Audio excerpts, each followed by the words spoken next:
a todos y a todos. Bien, buenos días. Les agradezco a todas y a todos su puntual presencia en nuestra segunda sesión de esta materia en la que estamos hablando acerca del procedimiento de nombramiento de consejerías de órganos electorales locales. Un procedimiento que además hay que darle la importancia debida. Es seguramente uno de los actos más importantes que puede realizar el Consejo General del INE, en particular por referencia a una entidad, el nombrar a la cabeza de las autoridades locales que se encargarán de forma corresponsable o conjunta con el INE de la organización de las elecciones en esa entidad. Entonces, insisto, es sumamente importante porque una buena selección de consejerías, desde luego, habla de o establece la posibilidad de un buen desempeño del órgano electoral.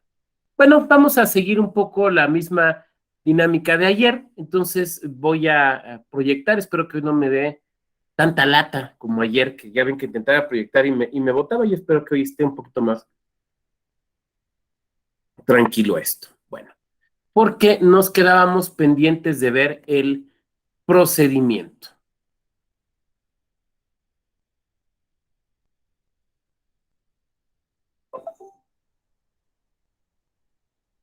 Creo que ahora no me votó. Compañera Erika Pérez, ¿sí se ve la presentación y se me escucha? Se escucha parte claro y se ve. Perfecto, muchas gracias. Bueno, entonces vamos a avanzar aquí. La presentación. Aquí tenemos el procedimiento. Es un procedimiento que viene delineado ya desde la ley. En primer lugar, el Consejo General del INE emite la convocatoria para la entidad federativa correspondiente. En ocasiones lo que se hace es que se emite una convocatoria para distintas entidades, porque normalmente el nombramiento es para distintas entidades. Entonces, pues se suele señalar de esta manera. Ahora bien, estas convocatorias pueden tener, como veremos el día de hoy, algunos matices o algunas reglas específicas. Por ejemplo, puede ser que es una convocatoria dirigida exclusivamente para mujeres.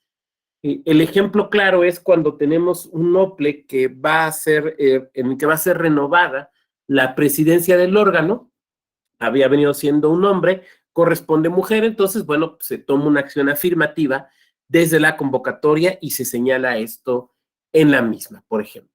Este dato es importante porque las convocatorias en ocasiones pues son impugnadas por personas que consideran que pues no se están cumpliendo los requisitos legales o que cumpliéndose los requisitos legales no se cumplen los requisitos constitucionales, temas por ejemplo como el de la edad que apuntábamos ayer.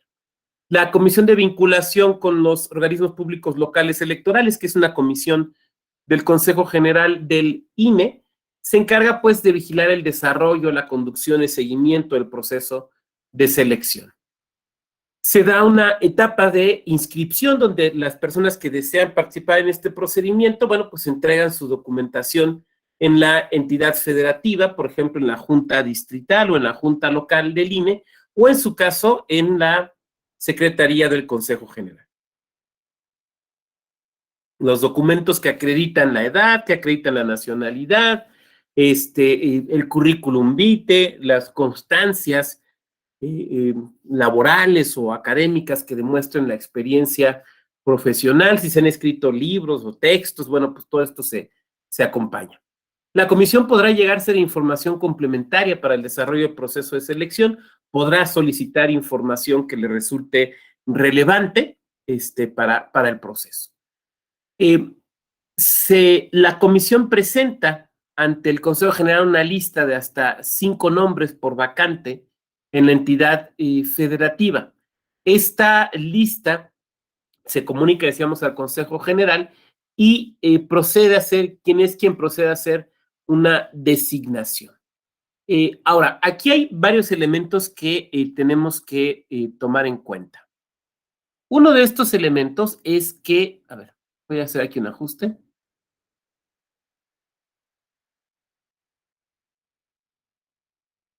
Ahí está. Los distintos filtros que se tienen que ir cubriendo. El primer filtro tiene que ver con el cumplimiento de los requisitos legales y constitucionales. Ese es el primer filtro. Y es un filtro que se realiza conforme la documentación que se entrega por parte de la ciudadana o el ciudadano que pretende participar. Ese es el primer filtro. Un segundo filtro que tiene que ver con el examen de conocimientos en materia electoral. Ahora le ponen también, por ejemplo, cuestiones de matemáticas. Examen que es aplicado por el Centro Nacional de Evaluación, por el Ceneval, que es contratado para estos efectos por parte del Instituto Nacional Electoral.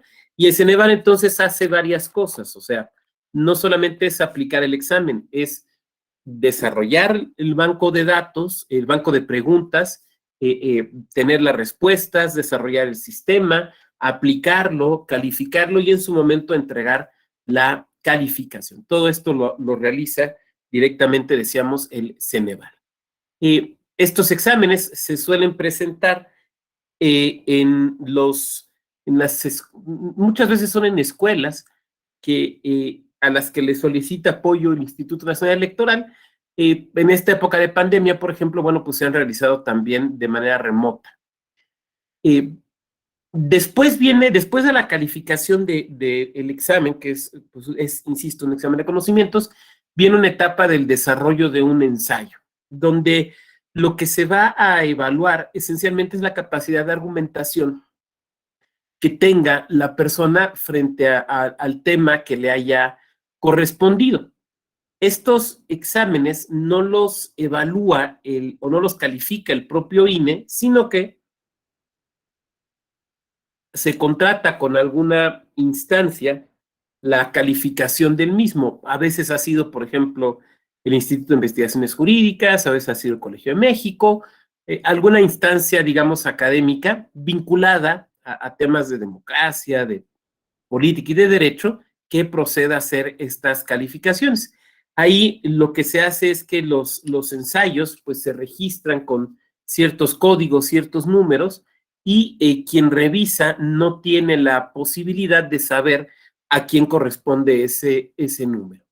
Y normalmente se hace bajo un sistema que se conoce como de doble ciego, un sistema de doble ciego, o sea, un poco como los artículos académicos cuando se dictaminan para su publicación, ¿no?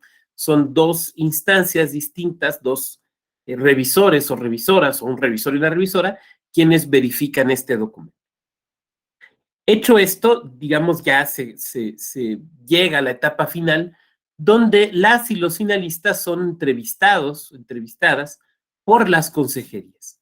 Es importante señalar aquí que si es un concurso mixto, no compiten hombres contra mujeres, sino que, digamos, cada quien va compitiendo en su propio carril.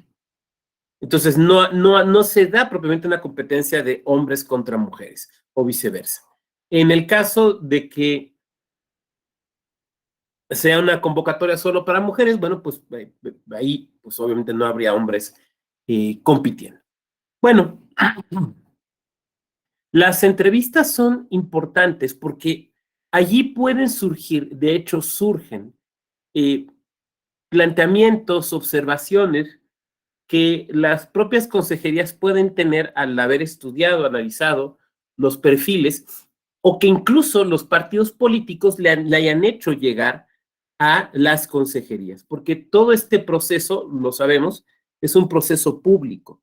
Y en todo este proceso, los partidos políticos, de observar alguna circunstancia que les parezca digna de observarse, pues se lo hacen llegar a las consejerías. La verdad es que los partidos suelen observar muchas cosas y no quiere decir que todas las cosas que observen sean irregulares o estén mal. En ocasiones, por ejemplo, es que fulano de tal trabajó hace 10 años en tal administración pública. Es que es del partido de enfrente. Bueno, sí, a ver, o sea, ¿en qué área participó? No, pues era el encargado de las notificaciones. ¿Hay alguna queja, algún señalamiento, alguna situación? No, pues nada más que estuvo en esa administración. Ah, bueno, pues ya. Me ha tocado observar en ocasiones que en estas etapas sí, ¿cómo decirlo? Es que se me viene una frase muy mexicana a la mente, pero no es la que quisiera yo expresar. Diría mi abuelita, la voy a utilizar, le sacan sus trapitos al sol. Lo que quisiera decir es que en ocasiones, situaciones de las que se guardaba silencio en el currículum por alguna razón que no me corresponde a mí calificar, pues aquí son evidenciadas. Casos, por ejemplo, de personas que su experiencia electoral es haber litigado lo electoral, lo cual pues, está bien, ¿no? Pues es una forma de tener experiencia, ¿no? Pero lo que no dijeron es que todo el tiempo litigaron para el mismo partido. Entonces, bueno, pues aquí es donde les preguntan, ¿no? Oiga, pues usted lo electoral, sí, no, pues es que yo tengo 10 años, 8 años litigándolo, y se han ganado muchos juicios y he llevado de esto, ok. ¿Quiénes han sido sus clientes? Pues quienes me han contratado, ok, pero por ejemplo, ¿nos podría platicar de algunos? A ver, el problema no es que hayas litigado, el problema no es que le hayas llevado a un partido, el problema es que te estás callando la información, ¿te fijas? O sea, aquí el problema es el silencio, no lo que dijiste, sino lo que no dijiste. Ese es desde luego, el tema. Hecho esto, la comisión decíamos, propone al Consejo General para que el Consejo General realice el nombramiento. En algunas ocasiones, pues no se han obtenido los consensos dentro del Consejo General del INE, o no se ha, por distintas razones, entre otras porque, por ejemplo, se considera que quienes han llegado no cumplen el perfil por alguna razón, y entonces el concurso se declara desierto. Alguien se le está pidiendo su micrófono por ahí. Es una situación complicada porque ya el proceso se desahogó, ya la gente participó, ya el dinero que tiene que pagar el INE a las distintas instancias que participan, como el Ceneval o la instancia calificadora de los exámenes, pues ya fue erogado también. Pero en ocasiones puede llegar a suceder esto. Y entonces se declara desierto, lo cual obliga al inicio, pues, de un nuevo procedimiento. Cuando ocurre una vacante de la presidencia del Consejo, pues se desahoga este mismo procedimiento que ya hemos puntualizado. Desde luego, ahí hay que notar que el perfil sí es un poco distinto, lo platicábamos ayer, el perfil de la presidencia, ideal de la presidencia de un órgano electoral al perfil de las consejerías. Si la vacante se da durante los primeros 4 años del encargo, se elegirá una persona sustituta para concluir el periodo. Si ocurre dentro de los últimos 3 años, se elige una consejera o consejero para concluir el periodo. Entonces, dependiendo en qué momento se dé la vacante. ¿Por qué se puede dar una vacante? Por muy distintas razones. Una es por renuncia. Incluso, pues en México, ¿no? Bueno, estamos hablando de México. Hemos tenido renuncias hasta de consejerías, de presidencias de consejo. Pues puede ser que un consejero o una consejera, por innúmeras razones, decida presentar su renuncia. Otra puede ser, desgraciadamente ha pasado, por fallecimiento. Bueno, pues deja este plano y se va, diría Borges, a otros que no nos es dable entender. O también por remoción, hay alguna situación de responsabilidad que ustedes también verán aquí en el diplomado, y entonces pues se da la remoción de la persona. Entonces, con independencia de la causa por la cual se dé la ausencia, dependiendo la etapa del periodo, pues, perdón, dependiendo de la etapa del periodo, pues se nombra a alguien para que termine ese periodo o alguien que va a tener un periodo nuevo. Antes de la reforma de 2014, en algunos estados, yo me acuerdo, por ejemplo, Chiapas, tenían la figura de consejerías suplentes. De hecho, a nivel municipal o distrital, en algunas entidades se tiene también esta figura de consejerías suplentes. Sin embargo, a nivel del Consejo de los Soples, del Consejo General de los Soples, esta figura no existe. Entonces, no hay consejerías suplentes. No hay consejerías suplentes y también presentándose la ausencia que estamos apuntando aquí, se tiene que desahogar un nuevo procedimiento. O sea, tú no puedes decir, pues es que la vez que nombraron a fulano me quedé ahí en la recta final, entonces si pide licencia o ya se va, me tienen que llamar a mí porque quedé en segundo lugar. No, no, tú no sabes en qué lugar quedaste. Bueno, lo que sabes es que no quedaste y llegaste a la final, pero que no quedaste. No hay una suplencia. Entonces, hay que desahogar un nuevo procedimiento. Oiga, pero pues ya válganme lo que yo ya avancé, ¿no? Ya pásenme directamente a la final, porque pues ya demostré que conozco. No, perdón, se tiene que iniciar todo el procedimiento. ¿Quieres participar? Desde luego lo puedes hacer, pero tendrás que desahogar todo el procedimiento, porque no hay suplencia de consejerías. No la hay. Bueno, este es el tema de remoción. No lo vamos a comentar. Vamos a ver ahora, algunos casos que seleccioné. Permítanme un segundito. Voy aquí a abrir el archivo porque ese se me cerró, pero aquí está.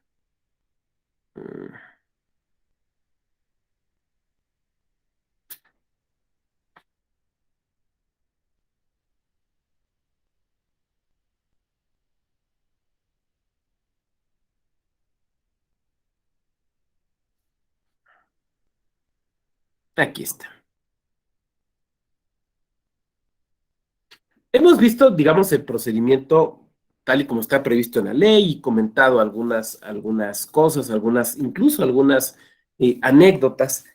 Eh, Yo podría compartirles, pero a nivel nada más de eso, algunas reflexiones antes de ver los casos. La primera, una de estas reflexiones es, bueno, ayer comenté ya algunas cosas respecto del examen de conocimientos. Mm, Hay que ponerse a estudiar, porque a lo mejor alguien de aquí me puede decir, oiga, doctor, pues yo estoy en lo electoral desde 2001, ¿no? Y yo te diré, pues qué bueno, pero ¿en qué área has estado? No, pues fíjese que siempre he estado en organización electoral. Ok, ¿qué sabes de capacitación? ¿Qué sabes de medios de impugnación? No, pues no sé, bueno, pues ahí hay que estudiarle, pero es que si nada más me preguntan de organización, es que te van a preguntar de todo, papá, o sea, tú tienes que estudiarle de todo. O por ejemplo, casos, esos me han tocado también ver, de gente que es muy ducha en lo local, pero no ha estudiado la ley general. Entonces, por ejemplo, le empiezan a hacer preguntas de temas que vienen en la ley general, no saben. Pero es que lo local sí lo sé, sí, pero es que el modelo cambió y a partir de 2014 tú aplicas la ley local, pero también aplicas la ley general. O por ejemplo, también me ha tocado gente que se les olvida que hay más de una ley general en materia electoral y por ejemplo no estudian la ley general de partidos políticos. Ay, pues eso no me va a tocar, no creo que te va a tocar. Si es un partido político local, tienes que conocer cuál es el procedimiento y los requisitos de ley, a ver cuáles son los documentos básicos. No, pues es que yo pensé, pues es que no andes pensando, no andes pensando. Claro, desde luego el INE te da una guía, pero pues es eso, es una guía, pero pues ahí hay que estudiarla. El tema de la entrevista, a ver, el tema de la entrevista es importante por muchas razones. Entre otras, porque es donde le ponen cara, no la cara de la foto que mandaste, ¿no? Que a lo mejor esta es una foto de muy cuidada. Cara y voz a la persona que está compitiendo. Probablemente sea el primer contacto humano que tengas con una consejería, ¿no? A lo mejor alguien de aquí me va a decir, no, pues es que yo he ido a muchas conferencias de fulano, fulano, de tal. Bueno, pues una cosa es que vas a las conferencias, otra cosa es que te ubiquen. Esa es otra situación. Las entrevistas hay que prepararse para ellas. Pues es que yo soy muy bueno hablando. Bueno, pues sí, pero, o sea, no es lo mismo una entrevista que un soliloquio, ¿no? O sea, poner una cámara y ponerse uno a hablar, pues pero realmente desahogar una buena entrevista implica que la practiques, que la practiques. Implica que estés consciente de tus fortalezas, pero también de tus debilidades. Todas y todos aquí en este salón virtual tenemos fortalezas en materia electoral. Entonces, por ejemplo, aquí está Andrés Dimas. A lo mejor Andrés, su fortaleza es que tiene varios años dedicándose a instruir los peces. Entonces, la parte procedimental de los procedimientos sancionadores te la trae, pero mejor que nadie, ¿no? Pero a lo mejor la debilidad que tiene es que no sabe nada de financiamiento. Nada. Por poner un ejemplo, digo, a lo mejor Andrés me dice, ¿qué le pasa? Yo sé mucho de financiamiento. Eso simplemente es un ejemplo. Bueno, tienes que saber cuáles son tus virtudes y cuáles son tus debilidades. Y en tus debilidades tratar de fortalecerte, ¿no? A lo mejor, y no es que hacer comercial, pero si el defecto si la debilidad de Andrés es la parte de financiamiento, pues que tome nuestro curso, ¿no? Siquiera porque ahí meta las manos. Pero preparas la entrevista. También tú tienes que saber cuáles pueden ser tus puntos débiles o situaciones complejas que puedan, que a lo mejor te van a preguntar de eso en el consejo. Oiga, aquí vemos que usted renunció a tal puesto, ¿y por qué? ¿Qué pasó? No, pues fíjese que tal y tal situación. O sea, lo que estoy tratando de decir es que tienes que estar consciente de los cadáveres en el closet, como se dice, ¿no? Para que puedas atender esas situaciones. No se vale que mientas, no se vale que ocultes. Primero, por una cuestión de ética, ¿no? Segunda, porque te lo van a sacar. A ver, no creas, ya llegada a esa etapa, no creas que los partidos no te tienen bien radiografiado o bien radiografiada. Claro, es un acto de responsabilidad. O sea, estás hablando de las gentes que van a conducir las elecciones en una entidad. Claro que se debe de buscar que sean, pues, desde luego, las más competentes. Entonces, practícalo. En mi experiencia, en la mía, cuando me ha tocado pasar a etapas de entrevistas, por ejemplo, en el OPLE, cuando competí para el INE, yo hice ejercicios de entrevistas, contactando personas que me parece que pueden hacer, y pregúntenme lo más duro que se les ocurra, ¿no? Lo más oscuro de mi paso. Oiga, doctor, es cierto que usted está planeando ponerse cabello, no sé, o sea, lo más duro que se pueda ocurrir. He conocido gente que contrata especialistas, porque obviamente hay personas especialistas en prepararte en esto, ¿no? Entonces, contratan especialistas para practicar la etapa de la entrevista. Alguien de aquí me va a levantar, me va a decir, oye, doctor, yo no tengo dinero para andar gastando en eso. No, pero seguramente tienes 4 o 5 cuates, amigas, amigos, que te puedan ayudar a practicar la entrevista. Mira, además, no te estoy diciendo algo que probablemente no hayas hecho. Piensa cuando te titulaste, ¿no? Sobre todo en aquellos casos donde es titulación por examen o por tesis, ¿no? Probablemente lo practicaste antes, ¿no? Sobre todo cuando son posgrados. Tus laminitas las practicaste y con alguien hiciste preguntas y todo. Es lo que estoy pidiendo, que tengas ese cuidado para la etapa de la entrevista. Yo te diría también otra cosa. Todos estos ni siquiera me los tomen como consejos, por favor, no son consejos.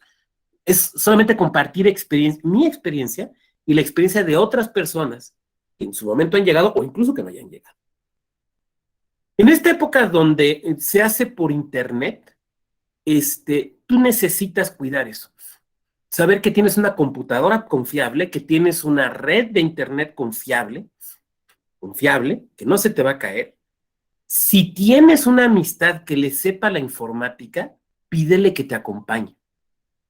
Porque si se te atora algo, si no puedes entrar, se te apaga la computadora, lo que sea, yo sé que tú me vas a decir, ay, doctor, pues es muy fácil, le pico acá y le pico acá. Sí, ahorita que estamos relajados, echamos un cafecito un martes en la mañana, pero cuando estás frente a la entrevista y ves que se te blurea Ciro Murayama, que te está entrevistando, te vas a poner nervioso, te vas a poner nerviosa, no vas a saber qué hacer, se te van a confundir las cosas, porque estás concentrada en otra cosa.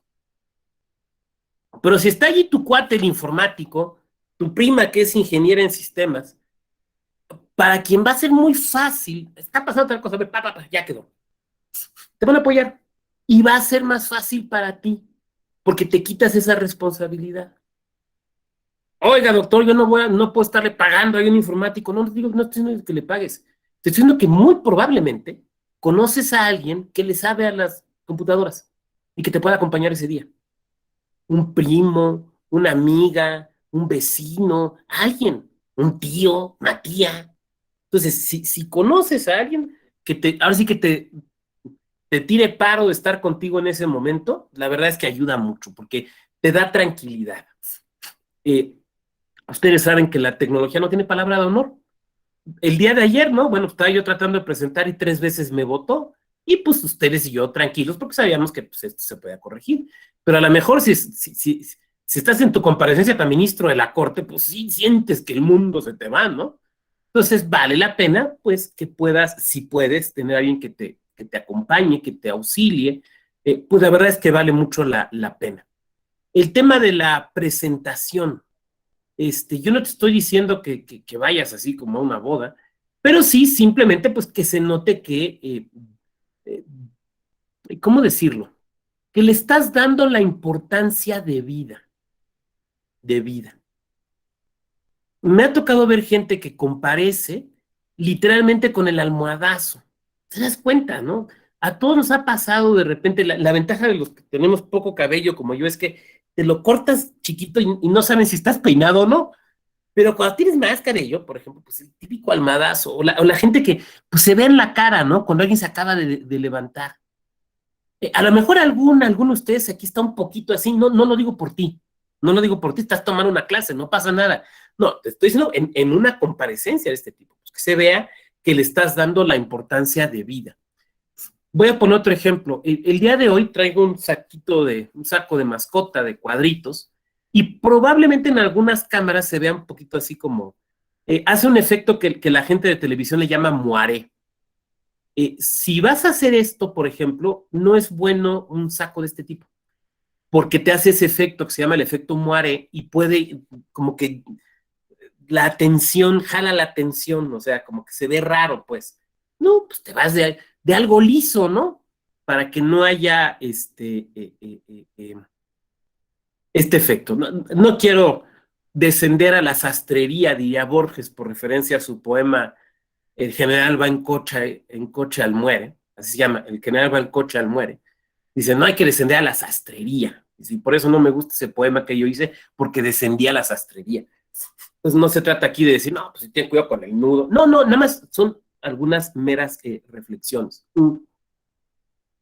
Ten a la mano lo que necesites. Miren, esto que les voy a decir les va a parecer una verdad de perogrullo, pero ¿cuántas veces nos falla? Ten una libretita con una pluma. Te van a empezar a hacer preguntas. Si son preguntas complejas, las puedes anotar. Pero no vayas a estar en el momento, ay, espéreme, don consejero, le voy a poner una pluma. O sea, todo ese tipo de cosas, prevélas. Que tenga pila tu computadora, que tengas el cable, que tengas donde conectar. Oiga, es que en mi zona falla mucho la electricidad. Pues si puedes tener a la mano, por ejemplo, un no break. Hay de estos no breaks que te duran como, yo tengo uno que me dura más o menos como 1 hora, pues ya con eso la haces, ¿no? O sea, lo que estoy tratando de decir es que preveas todo lo que puedes prever. Eso está hablando yo de la etapa de la entrevista, pero me brinqué la etapa del ensayo. A ver, en la etapa del ensayo, aquí hay una cosa que es muy importante, ¿eh? A escribir solo aprendes escribiendo. Es como andar en bicicleta. O sea, solo lo aprendes o nada haciéndolo. ¿Cómo vas a aprender a escribir? Escribiendo. No hay de otra. No hay de otra. Entonces, si, si tú no tienes la costumbre de escribir, desde luego la etapa del ensayo se te va a hacer muy complicada. No porque no sepas, no porque no conozcas, a lo mejor oralmente puedes hacerlo muy adecuadamente, ¿no? Pero escribir se aprende escribiendo. Es como si fuera un músculo. Entonces, ¿qué tienes que hacer? Pues ejercitarlo, escribir. Ahora, hoy que he estado muy citador de Borges, lo vuelvo a citar, una cosa es escribir, otra cosa es publicar. O sea, si tienes ahí un espacio en algún medio, en alguna página, o tienes un blog, pues qué bueno, ¿no? Qué bueno. Pero si no, aunque no lo tengas, hay que escribir, hay que escribir, hay que escribir. Miren, es que se nota. A mí no me ha tocado ser, desde luego, evaluador para el INE, pero sí me ha tocado en muchas ocasiones, incluso para revistas internacionales, ser árbitro de publicaciones, o sea, de textos que mandan para publicar y leerlo, ¿no? Y luego te das cuenta. Luego, o sea, como dicen, ¿no? La manera de agarrar el taco se conoce el que es dragón. Luego te das cuenta, por ejemplo, quien se nota mucho, por ejemplo, quien solamente ha escrito sentencias o resoluciones. Se ve. O sea, empiezas a leer y dices, este es un secretario de Estudio y Cuenta. Esta es una proyectista, porque se nota el estilo como judicialesco, por decirlo de alguna manera. Y ustedes lo han visto, no es lo mismo leer un ensayo que leer una sentencia. Entonces se nota. O por ejemplo, los casos de personas que probablemente están empezando a escribir por primera vez o son jóvenes que están iniciando esto y notas que tienen una idea, a veces una buena idea, pero que no la están pudiendo expresar adecuadamente, que no la están expresando bien, así como... A mí los que más me cuestan trabajo son los que como que te mandaron el archivo equivocado, ¿no? O sea, como que terminaron de escribir, lo guardaron, después hicieron la revisión, modificaron el texto, pero te mandaron el texto sin modificar, ¿no? Entonces te das cuenta de que aquí le faltó dar una pasadita. Pero se nota, se nota. Idealmente, cuando tú escribes un ensayo, que es lo que te van a pedir, primero, tienes que saber del tema. Ahí sí, o sea, ese es algo absolutamente insustituible. Vuelvo al ejemplo, ¿no? Te piden hablar acerca de financiamiento de partidos políticos y no sabes nada, bueno, pues, perdón, pero pues ahí ni cómo ayudarte, ¿no? Tú tienes que tener algo que decir. O sea, frente al tema, tú tienes que tener algo que decir. ¿Qué tienes que decir? Que hay que modificarlo, que hay que cambiarlo, que te parece que es adecuado, que el procedimiento es incorrecto, que no sé, algo. Tu primera pregunta es esa, ¿qué tengo que decir? Por ejemplo, te preguntan, estoy lanzando temas al aire, pero pues, es que no sabe uno cuáles son, ¿no? ¿Qué opina usted de la desaparición de los plurinominales? Vas a tener algo que decir. ¿Qué es lo que tienes que decir? O sea, hace muchos años cuando andaba yo en la oratoria, muchos te decían, ¿no? Que un buen orador es aquel que se sube a una tribuna a decir algo y no se baja de la tribuna hasta que lo dijo. Bueno, ¿tú qué tienes que decir? ¿Cuál es tu postura frente al problema que se te está presentando? Yo te sugiero, todo esto son meras ideas, por favor, tómenlo así, que no te preocupe tanto si la postura que vas a sostener digamos, la mayoritaria o la que está en boga. Ay, es que a lo mejor los consejeros están en contra de lo que yo pienso. No, porque además no lo van a leer los consejeros, o sea, lo van a leer después, porque primero lo van a leer los evaluadores. No, o sea, el tema no es ese, el tema es cómo lo expones, qué conocimiento y qué dominio tienes del tema. Vuelvo al caso de las plurinominales, ¿no? Si tú preguntas en el ambiente electoral, probablemente la mayoría estén o estemos en contra de la desaparición total de los plurinominales. Pero vamos a suponer que tú, que tú estás a favor de desaparecerlos. Estás a favor de desaparecerlos. Está bien. Nada más que dar razones. O sea, lo que no se vale es que digas, sí, que se vayan al bote de la basura de la historia. Ok, pero ¿por qué? Pues porque no sirven. Porque no sirven. O sea, está bien que digas eso, pero ¿por qué? Recuerda que aquí van a evaluar tu argumentación. O sea, sí tu conocimiento, pero también tu argumentación. Entonces, ¿qué vas a decir? ¿Cómo lo vas a decir? Y aquí, pues, la verdad es que hay que recordar las reglas básicas de retórica que nos vienen desde los griegos, ¿no? Tienes una hipótesis, vas a dar razones para sostenerla, vas a dialogar, puedes dialogar en tu propio texto con las posiciones contrarias, demostrar por qué la tuya es la correcta y concluir. Para hacer esto necesitas tener claridad mental. Necesitas tener claridad mental. Yo les platico un poco de mi proceso, el mío, que desde luego puede ser muy distinto el de cada uno de ustedes. Yo no me puedo sentar a escribir, pero, o sea, sí me puedo sentar a escribir, pero no sale nada. Si no tengo clara la estructura, yo necesito tener clara la estructura. Por ejemplo, para una clase, a ver, hay que dar clase tal cosa, ok, pues tengo que preparar el material y todo, ok. Pero ¿qué voy a decir? ¿Cuál es la estructura que le voy a dar? Hasta que yo tenga la estructura me puedo poner a hacer las cosas. Entonces, cuando yo voy a escribir un texto, un artículo, si alguien de aquí me ha leído, se habían fijado que casi siempre la estructura se parece.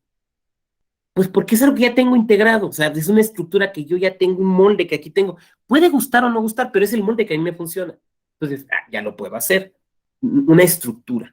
¿Qué voy a decir y cómo lo voy a ir desarrollando? Esto es una cuestión de estilos. Y tú lo vas a desarrollar a partir de que te pongas a qué, de que te pongas a escribir. Pero hay que escribir. Hay que escribir. Entonces tú puedes ir haciendo ejercicios. A ver, me voy a aventar un ensayito de 2, 3 paginitas de la paridad en lo municipal, de elecciones por usos y por sistemas normativos, de sistema de medios de impugnación. Y al principio vas a estar sufriendo, sudi, pasando aceite, pero va a llegar un momento en el que vas a tener casi una memoria física. ¿Les ha pasado, por ejemplo, gente que de repente hiciste un deporte mucho tiempo, ¿no? O ibas al gimnasio. Dejaste de hacerlo porque la pandemia y la mano de muerto. Regresas y te das cuenta que tu cuerpo recuerda cómo hacer las cosas, una especie de memoria física. Bueno, con esto vas a desarrollar una especie de memoria física. Pues al cuarto o quinto intento que hagas, a lo mejor antes, a lo mejor eres el nuevo o la nueva gran autora de derecho electoral y a la primera ya te sale, ¿no? Pero si no te sale a la primera, pues no importa, a la segunda, a la tercera, a la cuarta. Vas a ver que ya, como que entras en modo, ¿no? Dirían los deportistas, entras en la zona. Entonces ya, ¡pum!, empiezas a fluir más fácilmente. Pero insisto, pues esto solamente se puede hacer haciéndolo. Permíteme un segundito, no voy por pluma, pero sí, permítame un segundito, por favor.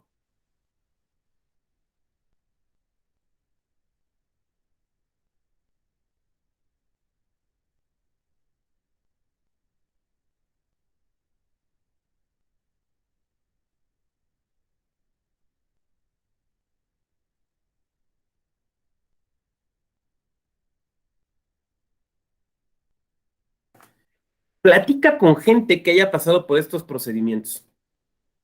¿Cuál es su experiencia? Ve los videos de las entrevistas. Todo esto te puede ir sirviendo. Si es que en algún momento tu intención, desde luego, es participar, porque pues, también habrá mucha gente aquí en el diplomado que pues no sea esa su intención. Perdón, pero me pegó un poquito de alergia. Bueno, vámonos a los casos. Miren, a ver, casos puede haber muchos, porque en cada nombramiento de consejerías siempre hay impugnaciones, siempre. Por eso yo decía, ¿no? Cuando competí, ya que te nombran, ¿no? Dice, bueno, ya falta una etapa. Pues, ¿cómo que falta si ya estás nombrado? Falta la etapa del tribunal, porque seguramente va a haber impugnaciones. Y claro que hubo.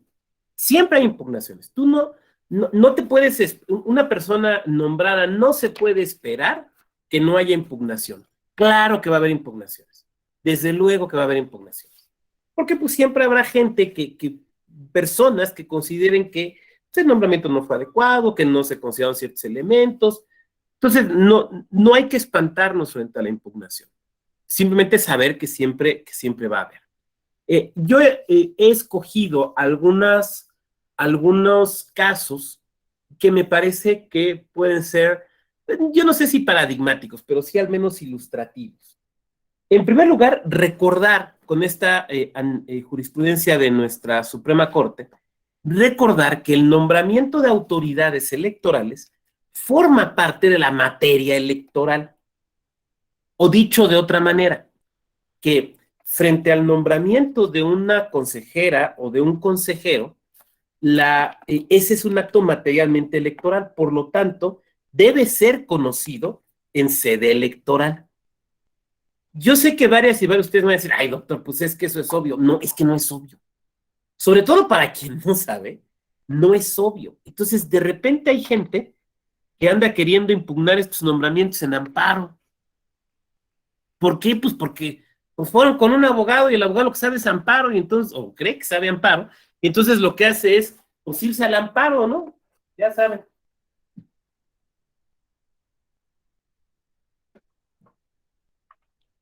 ¿Cuál es la clásica de las abogadas y los abogados cuando no saben, no conocen el medio de impugnación? Pues amparo.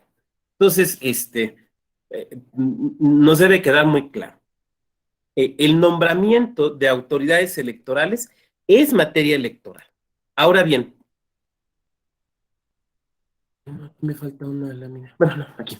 Ahora bien, dado que el nombramiento proviene del Consejo General del INE, voy a dejar de compartir aquí un momento. Dado que el nombramiento proviene del Consejo General del INE, aquí no tiene nada que hacer la justicia electoral local. A ver, cuando se realiza el nombramiento de un consejo distrital o municipal y dependiendo, desde luego, los agravios y demás, puede tener competencia un tribunal electoral local, porque es un acto de la autoridad comicial de la entidad. Pero aquí no, aquí no. Recordemos que los consejos generales de los soples no tienen ninguna, eh, participación en este proceso. O sea, no filtran, no emiten opinión, no nada. Entonces, no hay un acto del órgano, de los órganos electorales locales que sea impugnable. Por lo tanto, no es competente el Tribunal Electoral de la entidad. Aquí no tiene competencia. Materialmente no tiene competencia. Bueno, segunda. ¿Quién va a conocer del asunto? Pues del asunto va a conocer Sala Superior. Va a conocer Sala Superior porque es la integración de un órgano electoral local, que entre otras cosas tiene que ver con la elección de gubernaturas, que ya ven que es donde surte la competencia normalmente Sala Superior, y también porque frente a esta decisión, a la decisión que tome el INE en el nombramiento de consejerías, los partidos políticos pueden impugnarlas. Y el recurso que interpusieran sería conocido por Sala Superior. Entonces sería contrario a un principio de coherencia, de congruencia y también de economía procesal, que el recurso lo conociera Sala Superior interpuesto por el partido, pero el JDC lo conocía Sala Monterrey, por ejemplo, ¿no? Entonces, no, todo esto lo conoce y lo resuelve de manera directa, incluso en su caso acumulando expedientes, Sala Superior. Entonces, aquí la competencia claramente es Sala Superior, el órgano o autoridad responsable es el Consejo General del INE y es Sala Superior. Asimismo, Sala Superior va a resolver todas las impugnaciones que se puedan ir presentando de manera previa. Por ejemplo, la impugnación respecto de la convocatoria. Entonces, aquí insisto, no participan los tribunales electorales locales, no participan las salas regionales, no participa desde luego sala regional especializada, sino que participa directamente Sala Superior. Espero que esto haya sido claro. Veo que hay varios comentarios, desde luego vamos a atenderlos, deme oportunidad de avanzar un poquito. Hay algunos, insisto, algunos casos que quise aquí traer.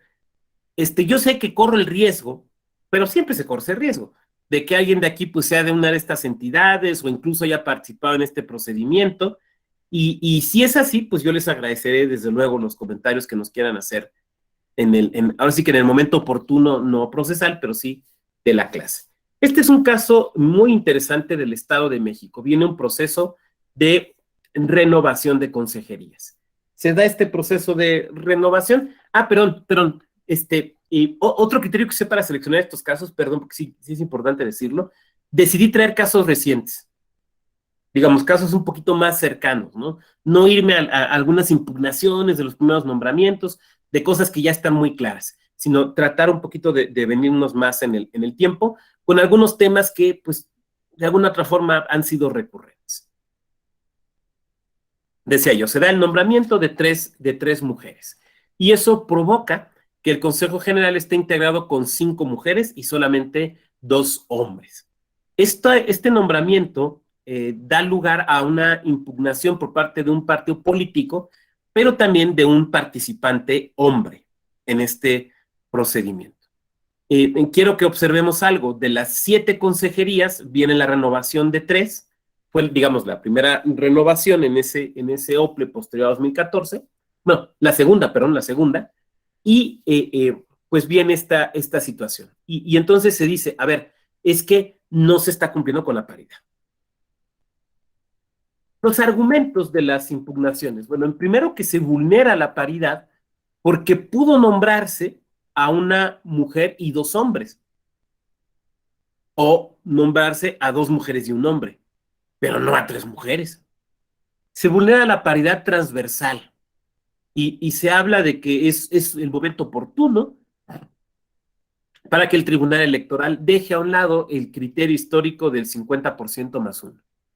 En el acuerdo de designación que abarcó varios soples, la mayoría de las consejerías, creo que era un 65%, fueron asignadas a mujeres. A ver, yo decía hace un momento, hace unos minutos, que en ocasiones la convocatoria es para varios estados. No para que tú compitas por Chihuahua y a la vez por Veracruz y a la vez por Yucatán, a ver en cuál quedas, sino porque pues, se desahogan procedimientos de distintos estados al mismo tiempo. Entonces, en el acuerdo de nombramiento se puede nombrar las consejerías de más de un estado, que es lo que normalmente sucede, es lo que sucedió aquí.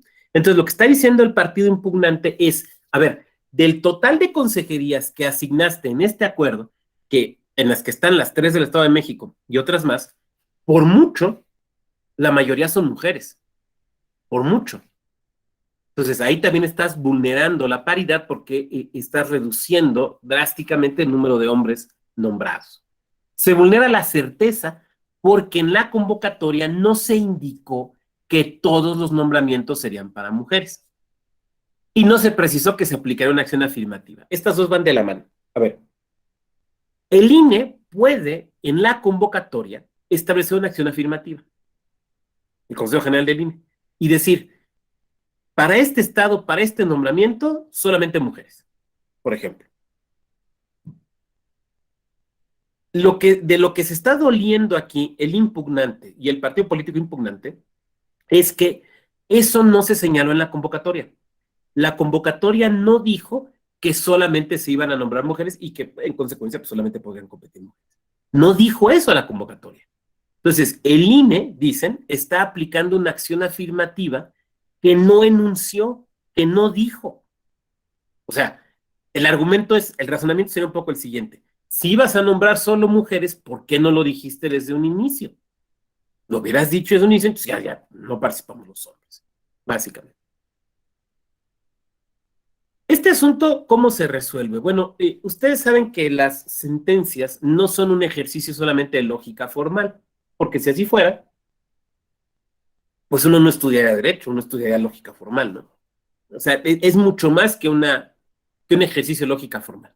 Pero también saben que en cuanto a su forma, las sentencias se presentan como si fueran un silogismo. Recordaron nuestras clases de lógica de preparatoria. Y siempre el primer silogismo es el primer silogismo. La primera premisa es la más general. Por eso, la primera premisa en una sentencia siempre es la premisa normativa. O sea, ¿cuáles son las disposiciones jurídicas constitucionales, convencionales, legales, reglamentarias, jurisprudenciales, aplicables al caso en particular? Entonces, aquí, ¿qué resulta aplicable? Pues desde luego, en primer lugar, dice Sala Superior, el artículo primero constitucional que establece la progresividad de los derechos. O sea, establece un canon interpretativo que te dice que los derechos se deben de leer, de interpretar en un sentido progresivo. O sea, los derechos de hoy deben ser mejores que los derechos de ayer, pero los derechos de mañana mejores que los de hoy. La idea es la progresividad. También que el artículo primero constitucional nos habla no solo de igualdad jurídica, una igualdad formal, sino de una igualdad sustantiva o material, o sea, una igualdad en los hechos, no solo en la declaración de las normas. El artículo 41 constitucional que obliga a que las autoridades brinden las condiciones adecuadas para que las mujeres puedan acceder en igualdad de circunstancias a los cargos públicos, que es una manifestación de la igualdad material, como ahorita vamos a ver. La reforma de 2019, que ustedes la recuerdan, la reforma de paridad total en la integración de los órganos. Y la LEGIPE, el artículo, ¿qué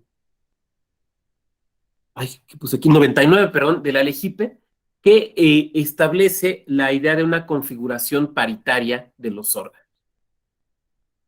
Aquí es muy importante el concepto de igualdad material. A ver, insisto, la igualdad jurídica es todos somos iguales frente a la ley. Es una declaración del derecho. Pero, como dicen en la novela de Rebelión en la Granja, pues algunos somos más iguales que otros, ¿no? Entonces, para evitar eso, se busca una igualdad material. La igualdad material es preguntarnos cómo hacemos para que esa proclamación de igualdad jurídica opere realmente en la realidad. En el caso específico, ¿cómo hacemos para que las mujeres accedan a los cargos públicos?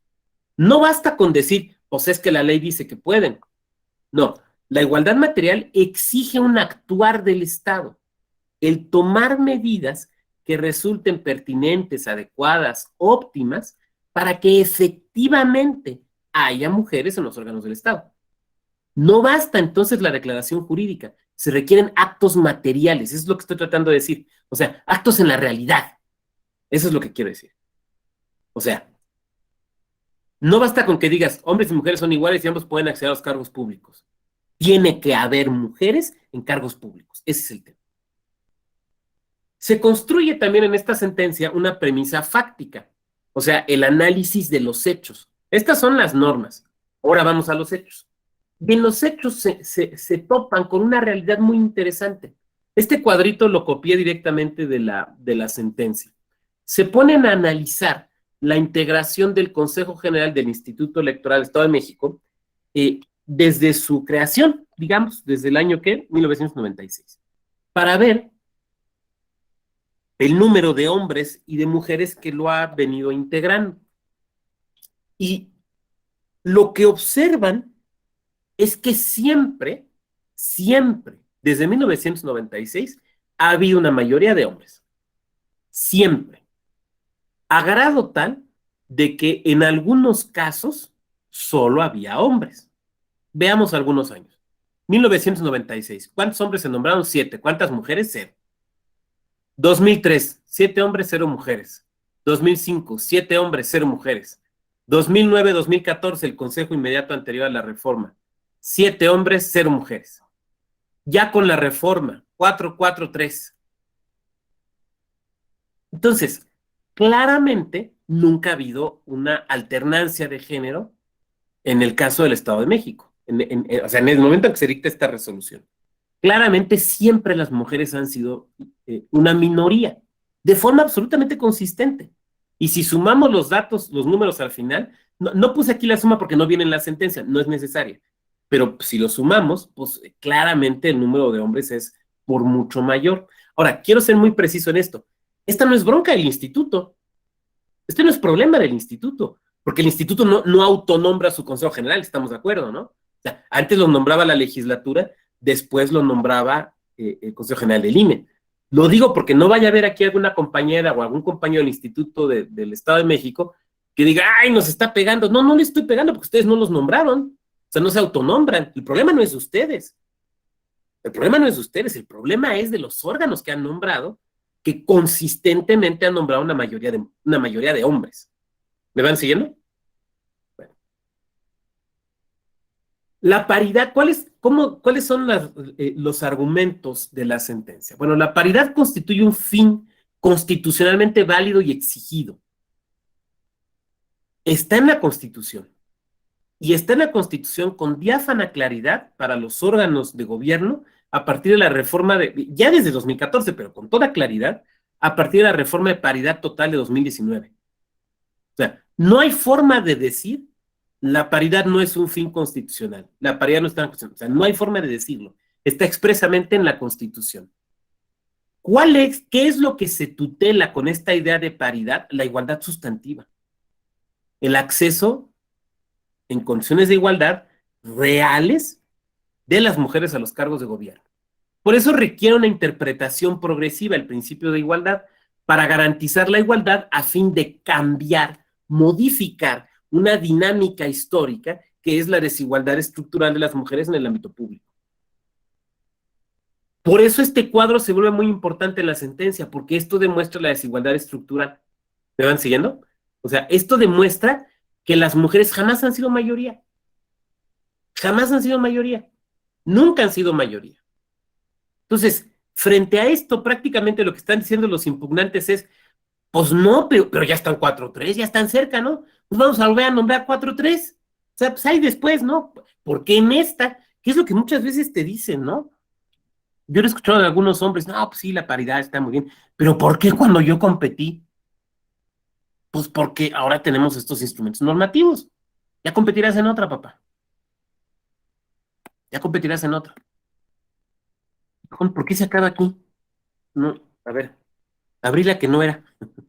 Perdón. Bueno, a ver, no importa. Ahorita busco la otra. Eh, con el nombramiento, la existencia de un consejo donde tengan mayoría mujeres, lo único que va a suceder es que por primera vez desde 1996, este va a ser un instituto electoral con mayoría de mujeres. Apenas por primera vez desde 1996. Y va a ser va a ser justamente eso, romper la dinámica de una minoría o de una representación minoritaria de las mujeres.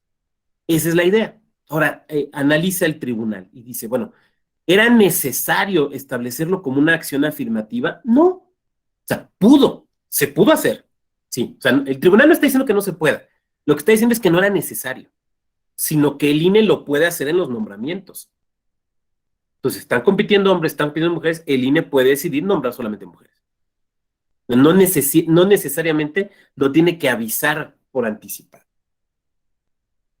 Voy abrí, me pasó lo que les dije hace rato, abrí la presentación que no era, entonces permítame un momento, voy a abrir la que sí es, porque esta quedó cortita. Para continuar.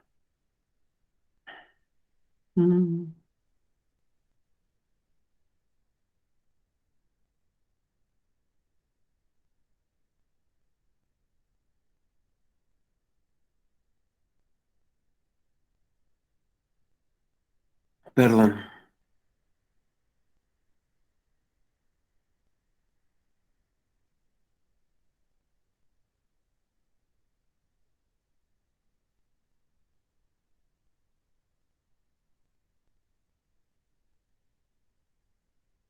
Aquí está. Esta sí es. Bueno, vamos a ver los otros casos.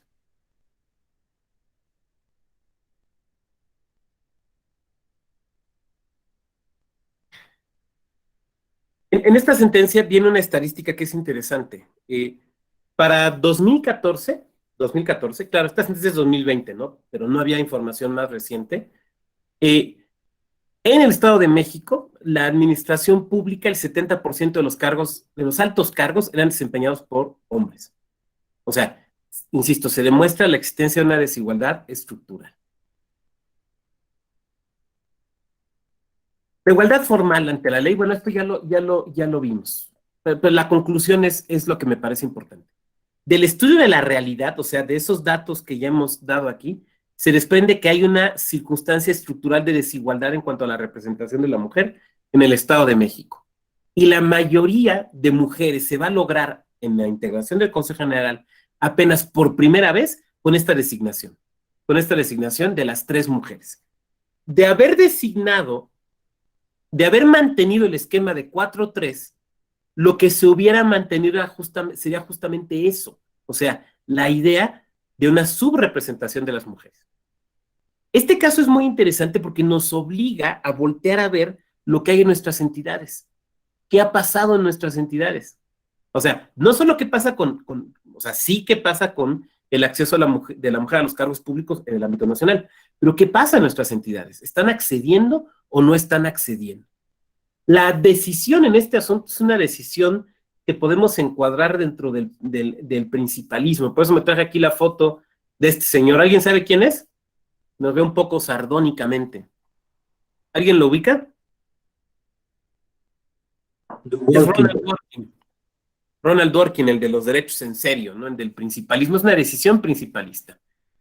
Nos dice la sentencia, una decisión, una interpretación literal, o sea, lo más cercano al 50%, lo que provocaría en este caso es mantener una situación de desigualdad. A ver, es que me voy a regresar. Fíjense, los últimos dos nombramientos, o sea, 2014 y 2017, que son los nombramientos ya con el modelo actual. Casi se tiene la paridad, 4-3, 4-3, casi se tiene, pero no se llega a revertir la situación de subrepresentación, ¿me van siguiendo? Ahora, en 2020, lo que le están diciendo al tribunal es, manténense casi, que otra vez puede ser 4-3, porque casi, no, es que ya se acabó la época del casi, debemos revertir la época del casi. Por eso lo que dice una interpretación literal, lo único que haría sería mantener esa situación de subrepresentación.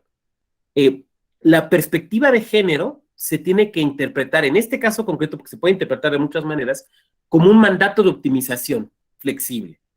O sea, flexible quiere decir qué medidas o qué acciones podemos tomar para irlo consiguiendo.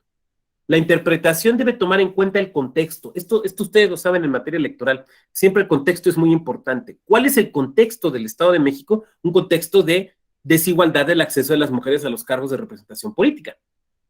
A lo mejor alguien de aquí me levanta la mano y me dice, oiga, doctor, pero en mi estado eso no pasa. Bueno, pues habría que ver las estadísticas. A lo mejor en tu estado no pasa, pero históricamente sí en el Estado de México. Es conforme con el principio interpretativo de progresividad o canon interpretativo de progresividad, que ya lo veíamos, estaba en el artículo primero, y decía yo, no se requiere una acción afirmativa. Y tenemos entonces esta jurisprudencia que es muy importante tenerla presente, la 2 de 2021. Paridad de género, la designación mayoritaria de mujeres en la integración del Consejo General de los Organismos Públicos maximiza la igualdad sustantiva, porque atiende a una circunstancia de desigualdad estructural.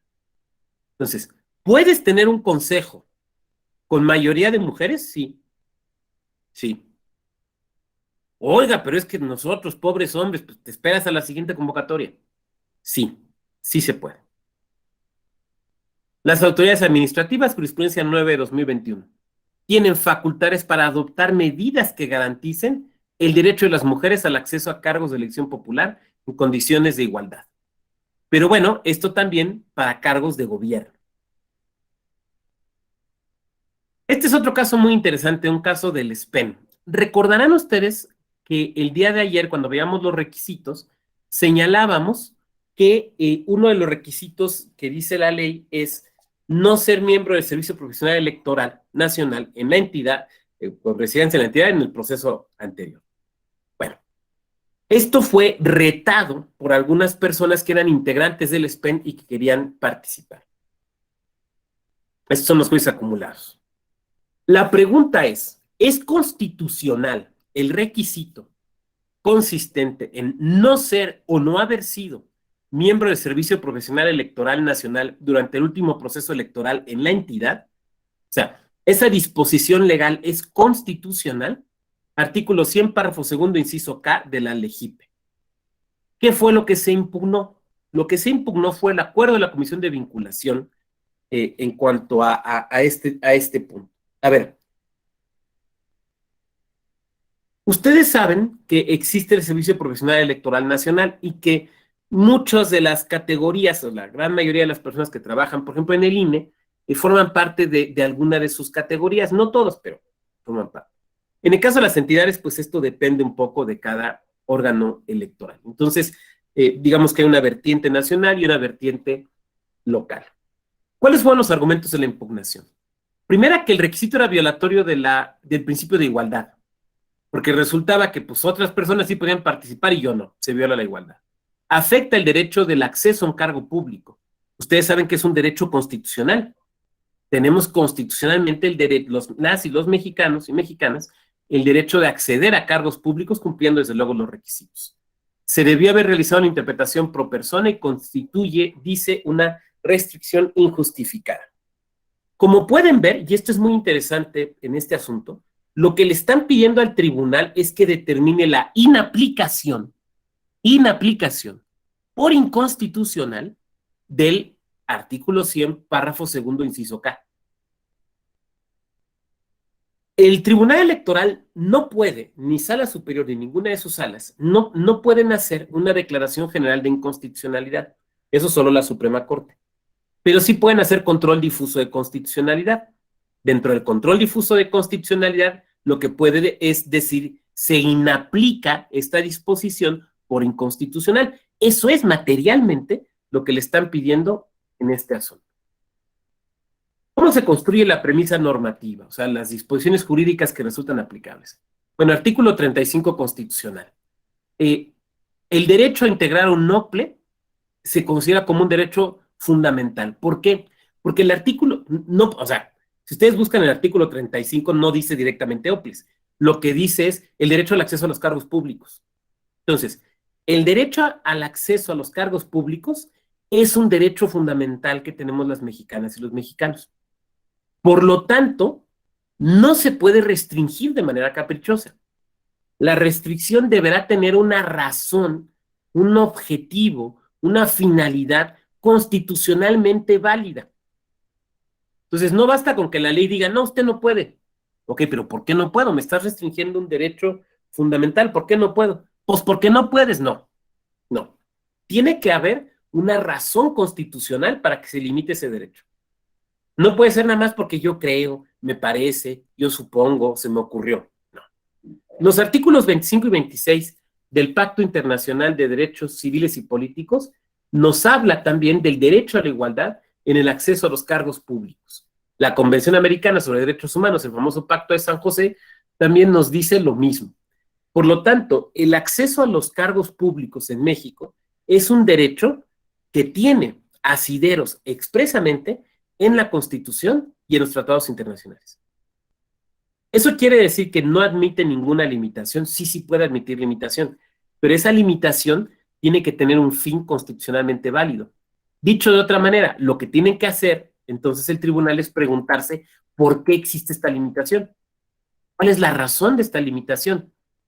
¿Qué valor, qué principio constitucional tutela esta limitación?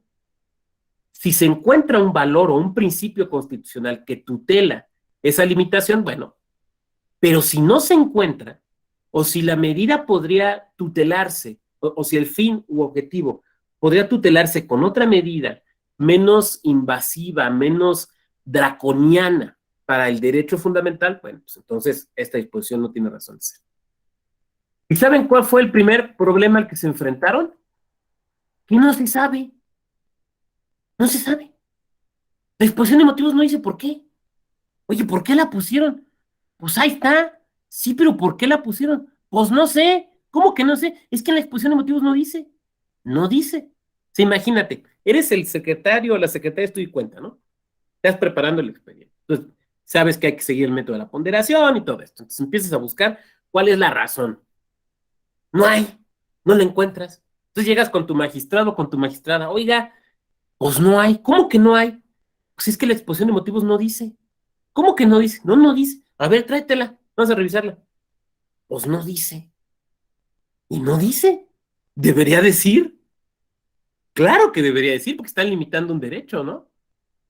O sea, buena o mala la razón, se podría sostener o no en tribunales, pero debería decirla, pero no dice. Tú ya desde ahí empieza esto a ser muy complicado. Cualquier condición o sea, cualquier condición que se le ponga al ejercicio de un derecho debe basarse en calidades inherentes de la persona y en criterios objetivos. Los motivos para suspender o negar derechos deben estar previstos en la legislación y las limitaciones deben ser razonables y objetivas. No cualquier limitación, sino una que sea razonable y objetiva. Debe estar prevista en la ley.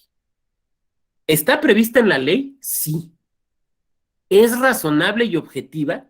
Es muy difícil saberlo, porque no nos están diciendo en la exposición de motivos cuál es la razón. Si la exposición de motivos te dijera, a ver, esta disposición tiene por objeto tal, tal, tal, tal y tal, bueno, pues puedes hacer un control de los motivos y ver si esos motivos o esas razones, ver si tienen asidero constitucional, que idealmente tendrían que tenerla, pero lo podrías hacer. El problema es que no lo sabes, no lo sabes. La restricción debe ser adecuada para alcanzar el fin propuesto. ¿Pero cuál es el fin? La restricción debe ser necesaria en cuanto a que no quepa una medida alternativa menos gravosa, menos draconiana en contra del derecho. Y la restricción debe ser proporcional. Decíamos entonces, hay que tener para que esta restricción, cualquier restricción de derechos fundamentales, pero particularmente esta, perviva, tiene que tener un sustento constitucional, la medida debe ser idónea, necesaria y proporcional. Y aquí nos encontramos con el sentido profundo de la razón, entonces, de la resolución. Quien me quiera ayudar a leer este párrafo, estos son párrafos que tomé directamente de la sentencia. Quien me quiera ayudar a leer, por favor. Adelante, Carra. Esta sala superior considera que el restringir a los miembros del Servicio Profesional Electoral Nacional para integrar a los OPLES no abona al principio de independencia y profesionalización de las autoridades, pues para pertenecer a este cuerpo de funcionarios electorales es necesario acreditar una serie de requisitos, exámenes y entrevistas que garantizan, en principio, que sus integrantes son personas capaces de cumplir los principios que deben regir la función electoral, como son la certeza, legalidad, independencia, imparcialidad y objetividad. ¿Continúo? Por favor. De esta manera, esta restricción no busca o persigue como fin la independencia o profesionalización del OPLE, ya que el cuerpo de servidores profesionalizados en materia electoral son fuente de personas que, en principio, podría pensarse que son aptas para garantizar la independencia y profesionalismo en el desarrollo de sus funciones. Esto porque para ingresar al servicio afrontan previamente un escrutinio de sus aptitudes y cualidades y su desempeño se encuentra constantemente en verificación y evaluación. Muchas gracias, Carla, por tu amable y puntual lectura. A ver, yo decía hace un momento que el tribunal no encontró las razones, porque no están expresas. Entonces dijo el tribunal, bueno, pues vamos a ponernos a buscar razones. Ahora, ese vamos a ponernos a buscar razones no puede ser arbitrario. O sea, tiene que ser, vamos a buscar razones dentro del marco constitucional que a lo mejor haya tomado en cuenta el legislador. Entonces dicen, a ver, ¿cuáles son los principios que debe de aplicar, que aplican a las autoridades en materia electoral? Pues entre otros el de la independencia y la profesionalización. Ya ven que lo dice el artículo 41 constitucional, que los órganos electorales debemos ser profesionales en nuestro actuar. Entonces, esta limitación podría, dice el tribunal, vamos a ver si se relaciona con la idea de la independencia y la profesionalización. Esto es, contar con un funcionariado, con una cabeza del órgano, con personas independientes y profesionales. Y prácticamente lo que nos están diciendo aquí es, espérate, es que pertenecer al SPEN justamente te da estos elementos. Porque ya te han estado evaluando, porque te han estado capacitando, entonces eres una persona profesional. Constantemente te están, y lo saben, aquí a lo mejor tenemos compañeras, compañeros que estén o hayan estado en el SPEN todo el tiempo, todo el tiempo. De repente andas con los compañeros del INDE, estoy en el curso, espérame tantito, estoy contestando el examen, pues sí, están todo el tiempo, se están capacitando y lo están evaluando. Y su conducta debe haber sido imparcial e independiente, porque si no les hubieran fincado una responsabilidad. ¿Te fijas? Entonces, esto quiere decir que no, que si esas hubieran sido las razones, y son las razones constitucionalmente válidas que hubiera podido encontrar el tribunal, o que encuentra el tribunal, resulta que la medida no es adecuada. La medida no es adecuada. Por lo anterior se concluye, no puede decirse que esta restricción tenga como propósito el mantener a los miembros del servicio profesional ajenos a decisiones políticas, pues el diseño constitucional para designar a los consejeros de OPLES recae en un órgano constitucional autónomo, que es el propio INE.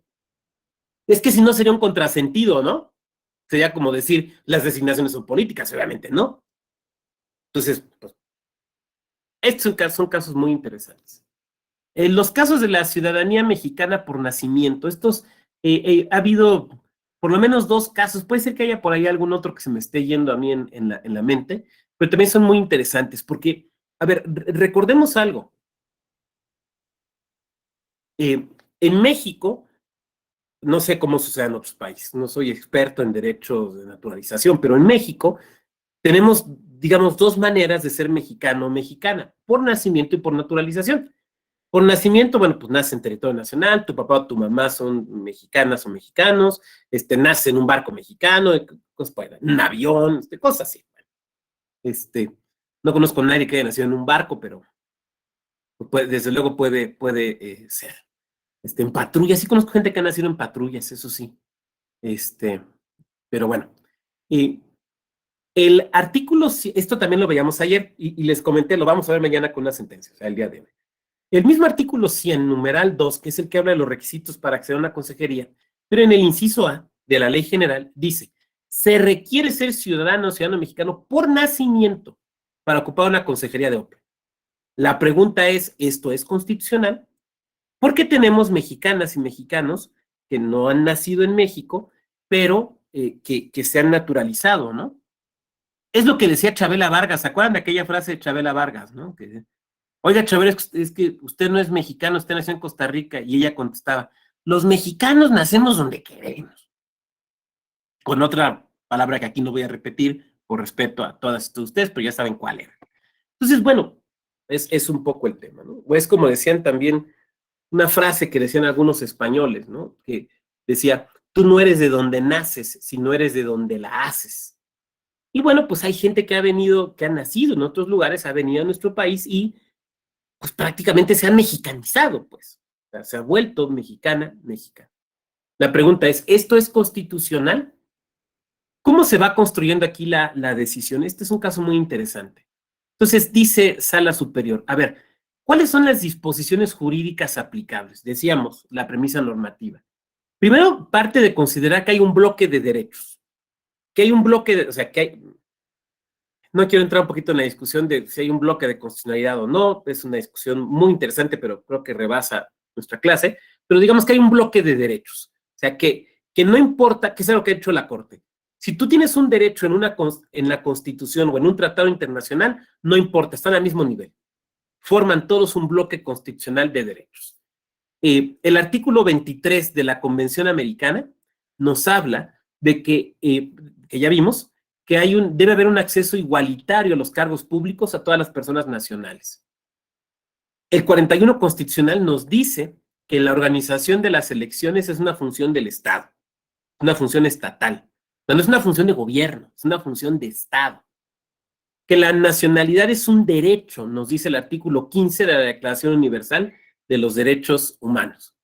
Decíamos los dos tipos de nacionalidad que existen en México.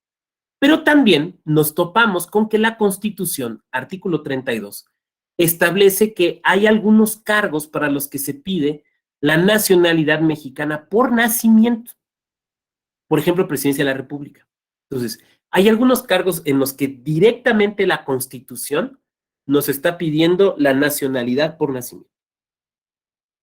Alguien de aquí me podría decir, oiga, doctor, ¿no le parece excesivo? ¿No debería pedirse nada más la nacionalidad y ya? Bueno, probablemente sí, pero digamos, no estamos hablando de mi opinión sobre lo que dice la Constitución, estamos hablando de cómo se resolvió el asunto. Entonces me voy a ceñir solamente a eso. Por tanto, dado que acceder a los cargos públicos en condiciones de igualdad es un derecho, el pedir un tipo específico de nacionalidad es una categoría sospechosa. Por cierto, así se llama el podcast que tenemos en la Escuela Judicial Electoral, categorías sospechosas. ¿Qué quiere decir? Que para efectos prácticos, ¿qué quiere decir que sea una categoría sospechosa? Que el tribunal debe suponer que probablemente sea una cuestión inconstitucional, pero es una suposición, no es una certeza. En esta etapa, digamos, de la construcción de la sentencia, es una mera suposición. O sea, es una categoría sospechosa, o sea, está medio raro y se me hace que está chueco, pero todavía no hay certeza de eso. Se tiene que ir construyendo la certeza de que lo es, o por el contrario, destruir la suposición de que es una categoría sospechosa. Al estar prevista en la legislación, como en el caso anterior, debe tener un fin constitucionalmente válido. Debe haber un fin constitucionalmente válido. Pero no hay una, así como nos pasó en el caso anterior donde yo les decía que la exposición de motivos no dice nada, aquí sucede exactamente lo mismo. O sea, ¿por qué el legislador quiso esto? O sea, que el artículo 100, numeral 2, inciso A, dijera nacionalidad mexicana por nacimiento. ¿Por qué quiso esto? No lo dijo. Es igual que el caso anterior, no lo dijo. No lo dijo. O sea, aquí podemos nosotros especular y decir, pues es que se entiende, es que era obvio, o es que lo copiaron, no sé, pero no lo dijo, pasó exactamente lo mismo, no lo dijo. Entonces, el tribunal nuevamente tiene que ponerse a ver, pues, cuáles fueron las razones. Si se persigue un fin constitucional y si la medida es necesaria y en su caso adecuada. A ver, ¿es necesaria esta medida para el correcto desempeño del encargo de consejero o consejero de un NOPLE? Pues se considera que no es necesaria, porque ya se verifican, se verifican la idoneidad de la persona por todo el procedimiento y los otros elementos. ¿Por qué? Porque los requisitos y el procedimiento a desahogar, de los cuales ya hablamos, tienen como finalidad que se verifique que la persona conozca la materia electoral, o sea, sea conocedora de la materia electoral, y haya elementos que hagan presuponer su independencia e imparcialidad. Todo eso se evalúa respecto de la persona que está contendiendo. Incluso el propio diseño legal.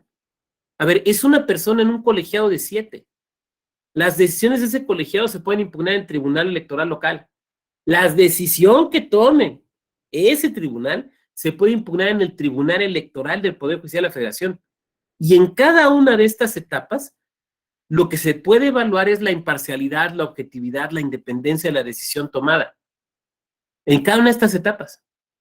Pero además con otro elemento. A ver,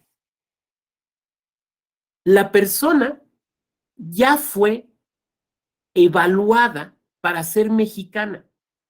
A ver, hay una autoridad que se encarga del procedimiento de nacionalización, que es la Secretaría de Gobernación. Esa autoridad, que es la autoridad competente, ya aplicó los filtros, los exámenes, los procedimientos adecuados e idóneos para otorgarle a esa persona la nacionalidad mexicana. Por ejemplo, la vinculación con el país. Eso ya lo evaluó la Secretaría de Gobernación. No tiene por qué volverse a evaluar en sede electoral. Eso sería tanto como decir, pues desconfío del procedimiento de nacionalización. Oye, ¿y tú qué títulos tienes? ¿O dónde está tu competencia para hacerlo? ¿Eres un tribunal de alzado? ¿Qué? No, pues no soy nada, pero no le creo. No, espérame, no. Ese procedimiento ya se desahogó ante la autoridad competente y esa autoridad decidió darle el carácter de ciudadana o ciudadano mexicano a esa persona. Tú ya no tienes por qué andar dudando de eso. O sea, tú ya no te tienes que preguntar si tiene vínculos o no con el país. Eso ya lo evaluó la Secretaría de Gobernación. Tú no tienes que andar evaluando de si se siente mexicano o mexicano o no. Eso ya lo vio Gobernación. Eso tú ya no lo tienes que hacer. ¿Tú qué tienes que evaluar? La independencia, la imparcialidad, el conocimiento. Pero eso se lo tienes que evaluar no nada más a una persona que sea mexicana por naturalización que quiera ser consejero o consejero. Eso lo tienes que evaluar a todos, ¿no? Sean mexicanos por nacimiento o no.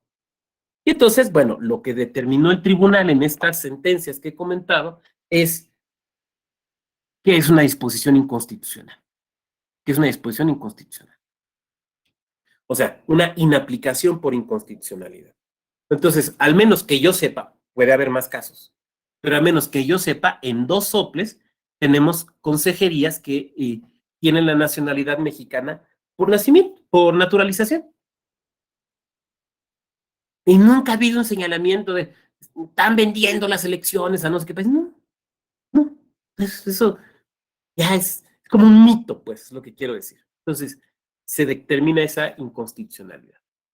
Bien, fueron los casos que quise traer con ustedes porque me parecieron recientes, relevantes, importantes. Insisto, cada proceso de nombramiento tiene sus propios casos,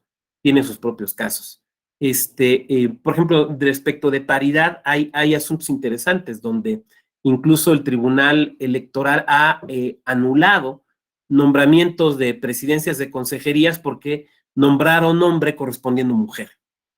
Entonces, no por una situación de la persona nombrada, sino por el género. O sea, correspondía mujer y pues, nombraron hombre.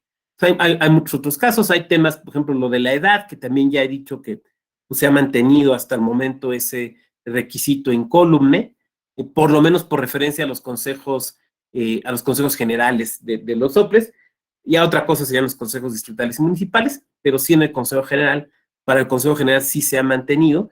Insisto, puede haber algunos otros casos, pero a mí me parecieron que estos pudieran ser los más importantes. Bueno, son las 9:31. Creo que es un buen momento para abrir a las reflexiones y comentarios que ustedes quieran formular. Mientras van levantando la manita, voy a leer el chat, porque la verdad es que no veo el chat mientras estoy con la sesión, porque me clavo en lo que comentan y ya después me voy y termino hablando de los infantes de Lara y ya no regreso a la clase. Entonces, por eso no lo veo. No lo tomen como desatención. Entonces, mientras van levantando la mano, aquí vamos a ver. Saludos de Guerrero, saludos.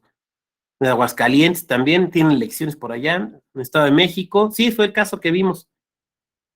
Y en este tipo de entrevistas pueden omitir nombres por cuestión de privacidad de sus clientes o se considera una descortesía. No entiendo la pregunta, Erika, pero si quieres ahorita me la aclaras. Roberto Ruz vio como 40 entrevistas. Sí, hay que verlas. Hay que verlas. ¿Qué recomendación daría para prepararse en la etapa del ensayo? Bueno, creo que ya comenté un poquito mi observación, pero pueden insistir en la pregunta. Dirían, que no te huelen el miedo porque la tecnología siempre falla cuando tienes miedo. Sí, la verdad es que sí, en ocasiones, y luego también, ¿saben qué pasa con esto? A ver, por ejemplo, aquí estamos en Google Meet. Alguien de aquí a lo mejor da clases y usa Zoom. Pero algunas autoridades, por ejemplo, usan Webex. Entonces, si puedes saber con anticipación cuál es la aplicación que se va a utilizar y familiarizarte con ella. El año pasado me invitaron muy amablemente de la Contraloría de la República del Perú a dar una plática y fue con otra aplicación, no me acuerdo ni el nombre. Qué bronca para mí. O sea, todas son lo mismo, pero cada una tiene sus peculiaridades, ¿no? Bajarla, medio entenderle, conectarte, que no te reconocía, que el correo, que la mano del muerto. Entonces, vamos a suponer que las entrevistas van a ser en Webex y tú nunca lo has usado, pero pues es que ha de ser igual que el Zoom, ¿no? Bueno, sí, más o menos es igual que el Zoom, pero no exactamente. Entonces, sí, si puedes tener esto claro. Las juntas de ustedes te pueden apoyar con equipo y apoyo técnico al momento del examen de la entrevista. En el examen sí, que yo sepa, sí lo hacen. No sé en el caso de la entrevista. El escribir es como la persona que lee, simplemente el vocabulario es distinto. ¿Sí? Es recomendable elegir una serie de temas concretos y dominarlos a fondo, porque si la apuestas a tratar de estudiar lo más que puedas, saber un poco de todo, no podrás completar una argumentación de 1000 palabras en menos de 3 horas de ningún tema. Buena reflexión la de Roberto. Ahora, la verdad es que sí tiene uno que ser como consejero o consejero un poco todólogo. Así tienes que saber un poquito de todo. Pero también les voy a decir una cosa. A ver. En materia electoral, frente a la duda, ¿qué haces? Te vas a los principios. Frente a la duda, vete a los principios. Certeza, legalidad, independencia, imparcialidad, máxima publicidad, objetividad, máxima transparencia. Vete a los principios de las elecciones, libres, periódicas, a los principios del voto, libre, secreto, directo, personal, intransferible, los principios de las autoridades electorales, actuar profesional. Vete a los principios, frente a la duda, a los principios. Voy a compartir su presentación. A ver, recuerden que tenemos un repositorio digital donde están todas las presentaciones. O sea, tanto esta mía, la de hoy y la de ayer, como todas las presentaciones de nuestros diplomados. Entonces, ahí la pueden ustedes observar. Luz Fabiola saludos, nos dice que en Guerrero 5 mujeres y 2 hombres, ¿sí? Bueno, aquí tenía que cambiar de positivo. Como dato curioso, el único presidente que no ha sido mexicano no fue López Mateos. Bueno, pues el mito aquel que era guatemalteco, ¿no? Entiendo que nunca ha comprobado. Roberto nos comparte por aquí una liga. Muy bien. Bueno, vamos a los comentarios y reflexiones.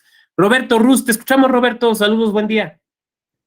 ¿Qué pasó? Buenos días. La liga es del programa Spotify que comentabas, ¿no? Para que lo vayamos a conocer. El podcast de la Escuela Judicial. Y si pudieras comentarnos dónde está el repositorio, te lo agradecería muchísimo. Pero el comentario que iba a hacer es que sí es un tema, la tecnología. Yo toda mi vida he trabajado en temas. Yo fundé una organización que se llama Responsabilidad Digital. A eso me he dedicado toda mi vida. Y aún así, contando con todos los cuidados necesarios, inclusive el de la batería de reserva hacia el módem por si fallaba el internet, cualquier cosa. El sistema del INE falló en mi examen y no me dejó entrar hasta 40 minutos después. O sea, yo perdí al menos el 30% de tiempo por reactivo, ¿no? Algo que me puso contra la pared y al final terminé pasando de panzazo. Y yo cuando reclamé esto, me enteré que a muchas personas del país les ocurrió lo mismo y no hubo reposición del INE, no hubo segunda oportunidad, no hubo compensación de tiempo, no hubo nada, ¿no? Entonces sí hay que tener mucho cuidado. Y yo me acuerdo, nada más quería compartir una anécdota porque yo por primera vez en mi vida profesional le pedí un favor a mi papá y es que viniera a mi casa porque yo vivo solo, que viniera a mi casa y le dije, si llega a haber algún ruido durante el examen, por favor, trata de detenerlo, ¿no? Si algún vecino hace algún ruido, lo que sea, porque a mí me distrae mucho eso. Y mi papá me dijo que estaba yo loco, que estaba muy nervioso, que estaba yo exagerando. Y efectivamente, en pleno examen, el vecino empezó a taladrar, pero junto a la pared donde yo estaba presentando el examen, ¿no? Mi papá no lo podía creer que haya pasado justo lo que predije, fue a hablar con el vecino y logró que deje de taladrar. En esos momentos que estuvo taladrando, yo me quedé en blanco, no podía presentar un solo reactivo y con 40 minutos ya de atraso iba a ser mi muerte esa taladrada, ¿no? Entonces, nada más era como el comentario de que hay que pensarlo en todo y hay que tener estrategias para poder librar el examen. Afortunadamente, logré estar en la clasificatoria hacia el ensayo. ¿Es cuánto? Gracias, Roberto, por compartirnos tu experiencia. Es que pasan muchas cosas. Yo me acuerdo, digo, sin afán de entrar en confesiones, pero estaba yo estudiando para el examen y vivía yo en una casa que tenía un pequeño patio trasero. Estaba yo ahí estudiando en la noche y de repente no sé de qué casa empezaron a fumar y no era tabaco. Pues se borreguea uno, ¿no? Así como que, yo no sé si me ayudó para estudiar más o menos, o no sé, pero sí pasan cosas, la verdad es que sí pasan cosas, o sea, sí suceden, ¿no? Casos de gente que, por ejemplo, ese día en la mañana la computadora se les tronó porque le entró virus o lo que sea, y andan buscando y terminan haciéndolo en un café internet. Digo, lo que se pueda prever, pues, se prevea. Muchas gracias. Roberto Ramírez, adelante, Roberto, te escuchamos. Sí, buenos días a todas y a todos. Pues más en relación al último que se tocó de esa causal de nacionalidad bueno, de nacimiento, de si es del SPEN o no es del SPEN o de paridad de género, ¿no? Porque yo he escuchado varios comentarios y la verdad actualmente ya son absurdos, ¿no? Había una persona que escribió acá en una revista de que hay que concebir la paridad sin deudas históricas, ¿no? Y yo me quedé, bueno, pues hay de una deuda histórica en cuestión con la mujer, ¿no? Hemos estado repitiendo pues los esquemas generación por generación. De hecho, en un curso sobre las masculinidades me preguntaron, ¿y usted se ha sentido discriminado por ser hombre? Y digo, pues no, simplemente porque vivo en una sociedad machista y yo no me siento discriminado por ser hombre. Mejor una mujer yo sí se siente discriminada por ser mujer en una sociedad machista. Entonces, pues estas acciones afirmativas que sí potencializan esa presencia de la mujer y trata de ser así esa deuda histórica. Del SPEN yo tengo una anécdota, pero es con unos compañeros igual del SPEN, de que no les dejaron concursar porque eran del SPEN. Entonces ellos creo que también fueron los que interpusieron un recurso y lo ganaron por lo mismo. Dicen, bueno, pues aquí es que yo soy trabajador también bueno, en este caso del Instituto Electoral y yo puedo concursar en esa plaza a pesar de que yo sea del SPEN. Y sí, lo ganaron por lo mismo, ¿no? Y en cuestión nacional, igual, otra anécdota con un amigo. Bueno, él nació en Cuba.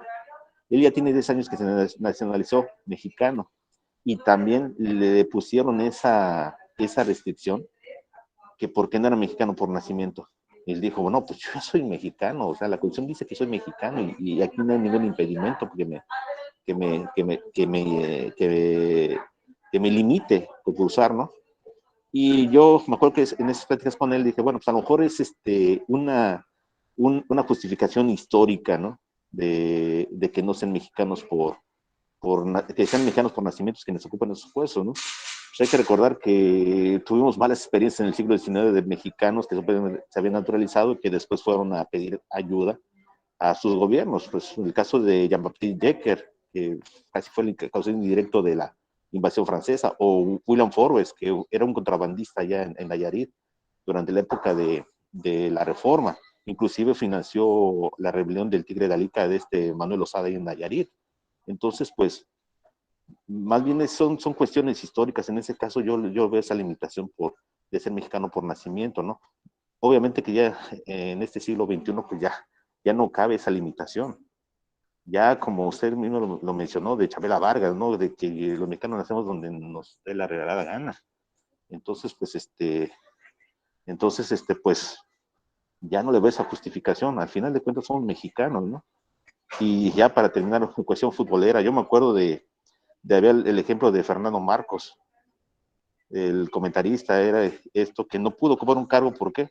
Porque solamente nació en otro país y de chico se nacionalizó, ¿no? O sea, sus papás se nacionalizaron mexicanos, él era español, y por esa cuestión de que él nació en España y a los 2 años pues ya estaba viviendo en México, por esa cuestión no pudo ocupar algún cargo público.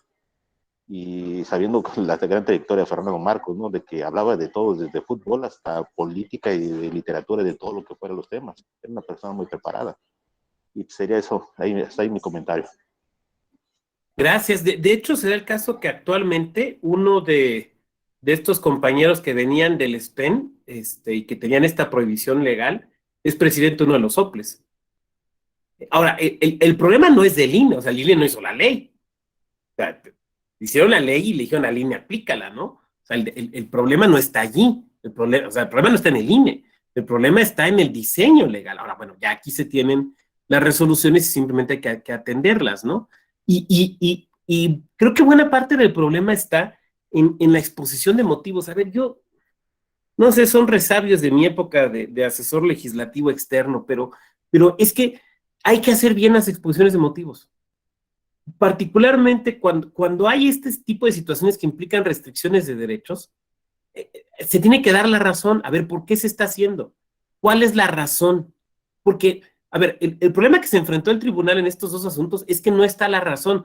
A lo mejor vamos a suponer que realmente existe una razón, que cuando lo pusieron había una razón jurídica atendible, pero no la pusieron, pues el tribunal no la puede evaluar, porque no la pusieron. O sea, a lo mejor si le preguntamos a un diputado, a una diputada, a un senador, una senadora que votó esa ley en 2014, oiga, ¿por qué pusieron esto? A lo mejor nos da una respuesta razonable, que atiende a un fin constitucional, que nos convence. Pero pues es que no la pusieron, tenían que ponerla. Andrés y luego de regreso Roberto. Adelante, Andrés. Hola, ¿qué tal? Buenos días. Bueno, pues aquí nada más comentar, doctor, justamente de estos casos que usted menciona recientes.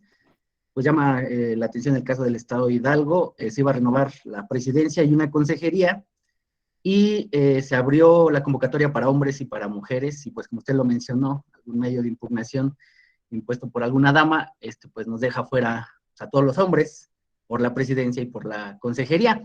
Pero también mi comentario iba encaminado a la hora que nos registramos, pues ya están las 3. De hecho, creo que usted pidió algo de ahora la hombre-mujer no binario, ¿no? Esta nueva casilla que se debe de implementar. Y pues ahí también está como para pensarse, en su momento que me estaba registrando, dije, bueno, ¿y qué implicaría pues ser no binario, ¿no? O sea, todo lo que lleva esta implicación. Me puse a pensar en un ejercicio, pues ya, si yo, por ejemplo, me hubiera ahí puesto no binario en esa parte del registro, y dejaron fuera a los hombres que continúan, ¿no? Y sí me llama la atención porque, pues hoy, como usted nos presentó la tabla del IEM, que nunca ha tenido mayoría de hombres, en el Estado de Hidalgo sí se cumple esta acción con el jueves salen los resultados de este examen. Pues por primera vez el OPLE del Estado de Hidalgo serían más mujeres que hombres, y pues daría la vuelta a este pues histórico rezago. Ese sería mi comentario, doctor. Gracias. Gracias. Va a ser muy interesante justamente lo que tú dices, porque sí, en una conferencia hablaba yo justamente de esto, de la casilla de no binario, que deriva en una sentencia relativamente reciente del proceso del año pasado. Entonces es algo que se está implementando, digamos, por primera vez por parte del Consejo General del INE. Entonces seguramente va a dar lugar a impugnaciones. Digo, porque esto es así, o sea, todas las designaciones se impugnan. Entonces, vamos a ver cuál va a ser ahí el criterio del tribunal, porque lo que sí es muy claro es que las acciones afirmativas tienen que convivir unas con otras y tienen que convivir con un principio constitucional o con un mandato constitucional como es el mandato de paridad. Entonces, va a ser muy interesante cómo vamos construyendo, vamos, o sea, en el diálogo entre tribunales y órganos electorales, cómo vamos construyendo la definición de este punto. Va a ser muy, muy interesante. Muchas gracias, Andrés. Roberto Ramírez, adelante. Sí, disculpe que se acaparando la palabra, pero es que igual se me fue un tema, un aspecto. Retomando no solamente lo que se comentó ayer, que inclusive acá el consejero Roberto mencionó, ahí en la clase de ayer y también ahorita lo acaba de mencionar, e inclusive con la explicación de esa sentencia sobre que se leyó. En cuestión de interpretación de la ley, pues sí estamos condicionados, todos los abogados nos estamos condicionados a ser muy exegéticos, ¿no? muy literales al pie de la letra, y luego a veces no nos vamos más allá de lo que dice la ley, es decir, cuáles fueron los motivos, cuál fue el origen, qué conducta está regulando, qué es lo que pretende, cuál es el objetivo, ¿no? Al final de cuentas, la norma, pues, es un ente social, ¿no? Bueno, regula un ente social, y es lo que menciona, lo que comentó el consejero Roberto ayer, de que es muy legalista a veces la interpretación, ¿no? A veces nos cerramos solamente en el texto de la ley, ¿no? No nos salimos del texto como Derrida, ¿no? Pero sí estamos en esa cuestión. Y pues ya la nueva interpretación del derecho pues ya tiene que basarse en esas circunstancias, en derechos humanos, cuál fue el origen, cuál es el motivo y qué es lo que pretende hacer, al final de cuentas. Luego a veces se da casos de compañeros que he visto que un día defienden lo que dice la ley, es reformada, y ahora defienden el nuevo texto de la ley, aunque sea contrario a lo que antes ellos defendían, pero solamente porque la ley cambió, ¿no? Y pues, en este aspecto, pues sí, aplica bastante, porque está en juego varias cosas, desde derechos humanos hasta la cuestión de la equidad y de la justicia. Y pues ese era mi último comentario. Hiciste que me recordara, Roberto, de mi entrevista en el INE. Me pedían platicar de pues, algunas cosas que yo había hecho, ¿no? Yo en ese momento era director de Educación Cívica y Capacitación Electoral, así se llamaba la dirección, y había sido coordinador de asesores de las consejerías. Entonces platiqué en alguna ocasión que apoyé a la Secretaría Ejecutiva en la elaboración de un acuerdo, no me acuerdo la materia del acuerdo, la elaboración del acuerdo, y un consejero me pidió hacer un voto particular, obviamente en contra del acuerdo. Entonces hice las dos. O sea, hice el acuerdo e hice el voto particular en contra del acuerdo. Cuando platico esto, me dice el consejero, ese fue el consejero presidente, me dice, o sea, así como, oye, pues es casi que un caso de esquizofrenia jurídica, ¿no? Y bueno, pues es que uno atiende instrucciones. O sea, el señor secretario ejecutivo me manda a hablar y me dice, a ver, Vado, ayúdame a hacer esto, pues lo hago. Me manda a llamar el consejero, a ver, ayúdenme a hacer un voto particular, pues lo hago.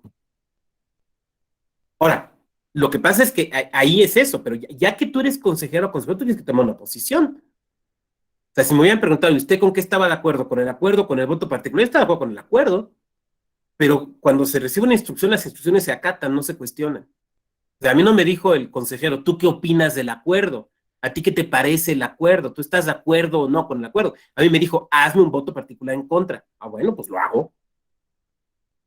O sea, no me pidió consejo, me dio una instrucción, ¿se fijan? Cuando te piden una opinión, das tu opinión. Cuando te dan una instrucción, ejecutas la instrucción. Tan, ¿no? Me parece que es así. Ahora, lo que pasa es que habría que recordar algo. El Tribunal Electoral del Poder Judicial de la Federación es un tribunal que se asume como un tribunal constitucional y protector de derechos. Por lo tanto, aplica el método que sigue también nuestra Suprema Corte de la proporcionalidad. O sea, cuando te encuentras con una limitación de un derecho constitucional en una ley, ¿cómo va a hacer este análisis? Lo va a hacer a partir de una cuestión de proporcionalidad. Entonces, bueno, tú, por ejemplo, como órgano electoral que vas a dictar un acuerdo, tú puedes desde tu acuerdo hacer el análisis de proporcionalidad y tratar de demostrar por qué la medida que estás tomando es constitucional. Lo puede hacer el Congreso local o el Congreso de la Unión en la exposición de motivos. Es más, yo diría, deberían hacerlo. O sea, no solamente lo puede hacer el tribunal, lo puede hacer cualquier otra autoridad para sostener la constitucionalidad de sus decisiones. Sofía, adelante, Sofía. Buenos días. Hola, buenos días, doctor. Buenos días a todos, a todas. Yo solo quería comentar y preguntar, digamos, como su opinión sobre lo que hace un momentito escuché que decían, esto de la categoría de no binario y cómo se han venido también integrando a las cuotas de representación, de candidaturas, diferentes categorías en los diferentes estados y cómo hemos visto también desgraciadamente, los intentos de suplantación o de abuso, digamos, em, de estas cuotas, ¿no? Ha sucedido con las candidaturas indígenas, ha sucedido con las candidaturas jóvenes también. Entonces, en ese sentido, como preguntarle eh, qué tanto, digamos, que se abre el esquema hacia mayor inclusión y qué tanto esta segregación, por así decirlo, en diferentes categorías pudiera, por el contrario, tener un efecto adverso de ser como tan detallado que sean más las personas que queden fuera y que se pueda como dar este incentivo, digamos que para violar o para tratar de suplantar una identidad que además para las autoridades es muy difícil de confirmar si efectivamente es indígena y si efectivamente es indígena de esa región y si está eh, reconocido por esa comunidad en particular, ¿no? Lo que pasó con los falsos muches en Oaxaca, en fin. Entonces, digamos que lo traigo a colación porque también creo que forma parte muchas veces de las convocatorias o que para allá se va abriendo el camino hacia las convocatorias, no solamente de los OPLES, sino también incluso de las magistraturas, ¿no? Que han venido como incorporando este tema. Gracias, Sofía. A ver, yo diría varias cosas. Primera, que toda medida, toda acción afirmativa tiene que convivir, decíamos, con otras, con mandatos constitucionales como el mandato de la paridad. Segunda, que toda acción afirmativa debe ser proporcional. Digo, esto no lo vimos hoy porque no era un poco el tema, mejor como que es irme para atrás, pero sí decir que toda acción afirmativa tiene que ser proporcional, o sea, tiene que pasar por el test de proporcionalidad. Debe ser necesaria, adecuada, por ejemplo. Entonces, cuando se toman estas decisiones, este es un elemento que se puede evaluar. ¿Es necesaria, es proporcional? Tercera, que haciendo abstracción de casos particulares o concretos, que bueno, ahí ya están, me parece que sí ha habido situaciones donde el mal uso de las categorías pues ha devenido en alguna decisión judicial. Recuerdo el caso en el proceso electoral federal anterior, de algún candidato de un partido político a diputado federal que pretendía identificarse como indígena y que pues al final de cuentas no fue así, ¿no? Y pierde la candidatura y se obliga a hacer una sustitución. Ahora, también es complejo porque, bueno, pues ustedes lo saben perfectamente más que yo, ¿no? Porque en ocasiones ni siquiera tenemos claro cuáles son las autoridades de la comunidad. Y luego nos toca, ¿no? Que nos llegan al órgano electoral para acreditar la calidad, la autoadscripción reforzada, por ejemplo, en casos de personas de comunidades indígenas, y con lo que llegan es con una constancia del ayuntamiento, ¿no? No, pues es que sí es indígena, o con una constancia del comisariado ejidal, que no son las autoridades propiamente de la comunidad, pero que a veces ni siquiera tenemos del todo claro cuáles son estas autoridades. Sí, me parece que es complejo. Yo creo que vamos a tener mucha luz este año, porque en estos procesos que se están corriendo de designación de consejerías, en los cuales ya se ha incluido esta casilla, y en algunas situaciones particulares que no quiero comentar, pero que me han platicado de algunos estados, no quiero comentar porque no quiero señalar, pues eso es lo que estoy tratando de decir, ¿no? Pero algunas situaciones muy particulares que están ocurriendo en algunos estados, que seguramente van a ser judicializables, yo creo que vamos a empezar a tener ahí un poco más de mayor certeza. Me apena no poder dar una respuesta más contundente, pero pues es que esto está corriendo, o sea, esto se está definiendo ahorita, entonces sería muy aventurado de mi parte tratar de dar una respuesta mucho más contundente. Muy bien, ¿alguien más? ¿Alguna otra manita? Veo que hay por ahí un diálogo que está en el chat, pero ¿alguna otra manita por aquí? Adelante, Roberto, te escuchamos. Perdón, doctor, yo le iba a decir que si pudiera leer el chat por el tema de...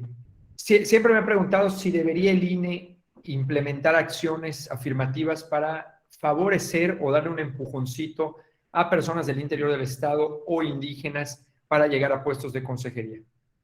Yo creo que ahí vuelvo a lo mismo. Al ser una acción afirmativa, al ser una medida de tipo afirmativo, tendría que justificarse. ¿Cuál es la situación de desigualdad estructural que justifica el tomar esta medida? O sea, porque para que tú tomes una acción afirmativa tiene que haber una desigualdad estructural. No basta con que tú afirmes que exista, no, pues es que yo creo que existe. No, a ver, ¿cuáles son los datos objetivos de la realidad que te hacen afirmar que existe esa desigualdad?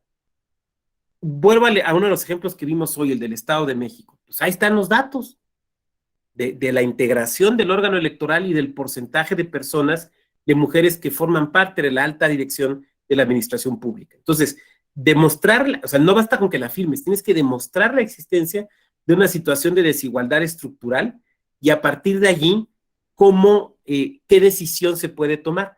Pero insisto, porque de repente esto se nos olvida, la acción afirmativa que se tome tiene que convivir con otras. O sea, tú no puedes darle más peso a una acción afirmativa que a otra y entonces hacer nugatoria una o hacer nugatoria, o sea, eliminar, pues, digamos, un mandato constitucional, tienes que armonizarlas, lo cual es un reto. Adelante, Andrés, te escuchamos. Pues sí, nada más aquí también en este tema sumar, aquí en el Instituto Estatal Electoral de Hidalgo, pues es uno de los institutos que se preocupa mucho por la aplicación de acciones afirmativas, pero como lo mencionaba la compañera, que ya no la veo, pero pues sí ha sido complejo. En Hidalgo pues sí hay bastantes personas con calidad indígena, pero se nos ha complicado mucho el poder pues tener estos requisitos que nos pues digan al 100% que ellos son indígenas. Un caso muy emblemático aquí en el estado de Hidalgo fue una persona que entró por la calidad de persona con discapacidad. Todos lo conocemos aquí en el estado, sabemos quién es. No era una persona con discapacidad. Él entra por esa acción afirmativa. El instituto, los consejeros, pues lo conocen, dicen, no, tú no puedes participar por esta acción, le niegan el registro, se va al Tribunal Electoral del Estado de Hidalgo y el tribunal sí le da el registro, sí obliga al instituto a registrarlo, y entonces pues es aquí donde vemos pues, por más que nosotros busquemos encuadrar o dejar fuera, perdón, no dejar fuera, que participen las personas que les corresponden esas acciones, pues llegan a ver este tipo de pues trucos, triquiñuelas, como lo queramos llamar, para poder pues presentarse ante los votantes. Ese sería mi comentario. Muchas gracias, Andrés, por compartirnos esa experiencia y ahí a lo mejor sería muy interesante ver cómo argumentaron en primera instancia en el órgano electoral el rechazo a la candidatura. Porque, por ejemplo, no te puedes basar en lo que se le llama el conocimiento privado. Entonces, si te basas en el conocimiento privado, bueno, pues ahí tienes una serie de complejidades, ¿no? O cuando invocas hechos notorios, que realmente sean hechos notorios.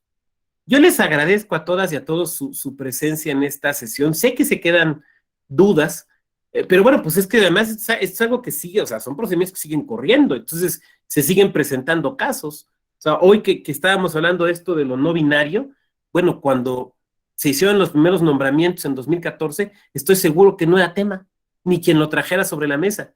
Van a ir surgiendo temas, y así como están estos temas ahora, a lo mejor en un año o en dos, pues va a haber otros que el día de hoy ni nos imaginamos, ¿no? Yo he dicho aquí que el tema de la edad no ha pasado, pero pues a lo mejor el día de mañana alguien encuentra una manera distinta de argumentarlo y le pega, ¿no? O sea, deja de repetir los argumentos que no han funcionado, encuentra un argumento nuevo y le pega. Pero bueno, nuestra labor es un poco platicar, hablar de lo que hay al momento, de lo que podemos avisorar en lo inmediato, pero siempre hacerle al pitonizo electoral es un mal negocio porque suele uno no atinarle. Les agradezco entonces, insisto, a todas y a todos su amable y gentil presencia. Les deseo que continúen con salud y que concluyan muy exitosamente su diplomado. Muchas gracias y muy buen día. Gracias, doctor. Buen día. Gracias. Muchas gracias. Hasta luego, gracias. Gracias.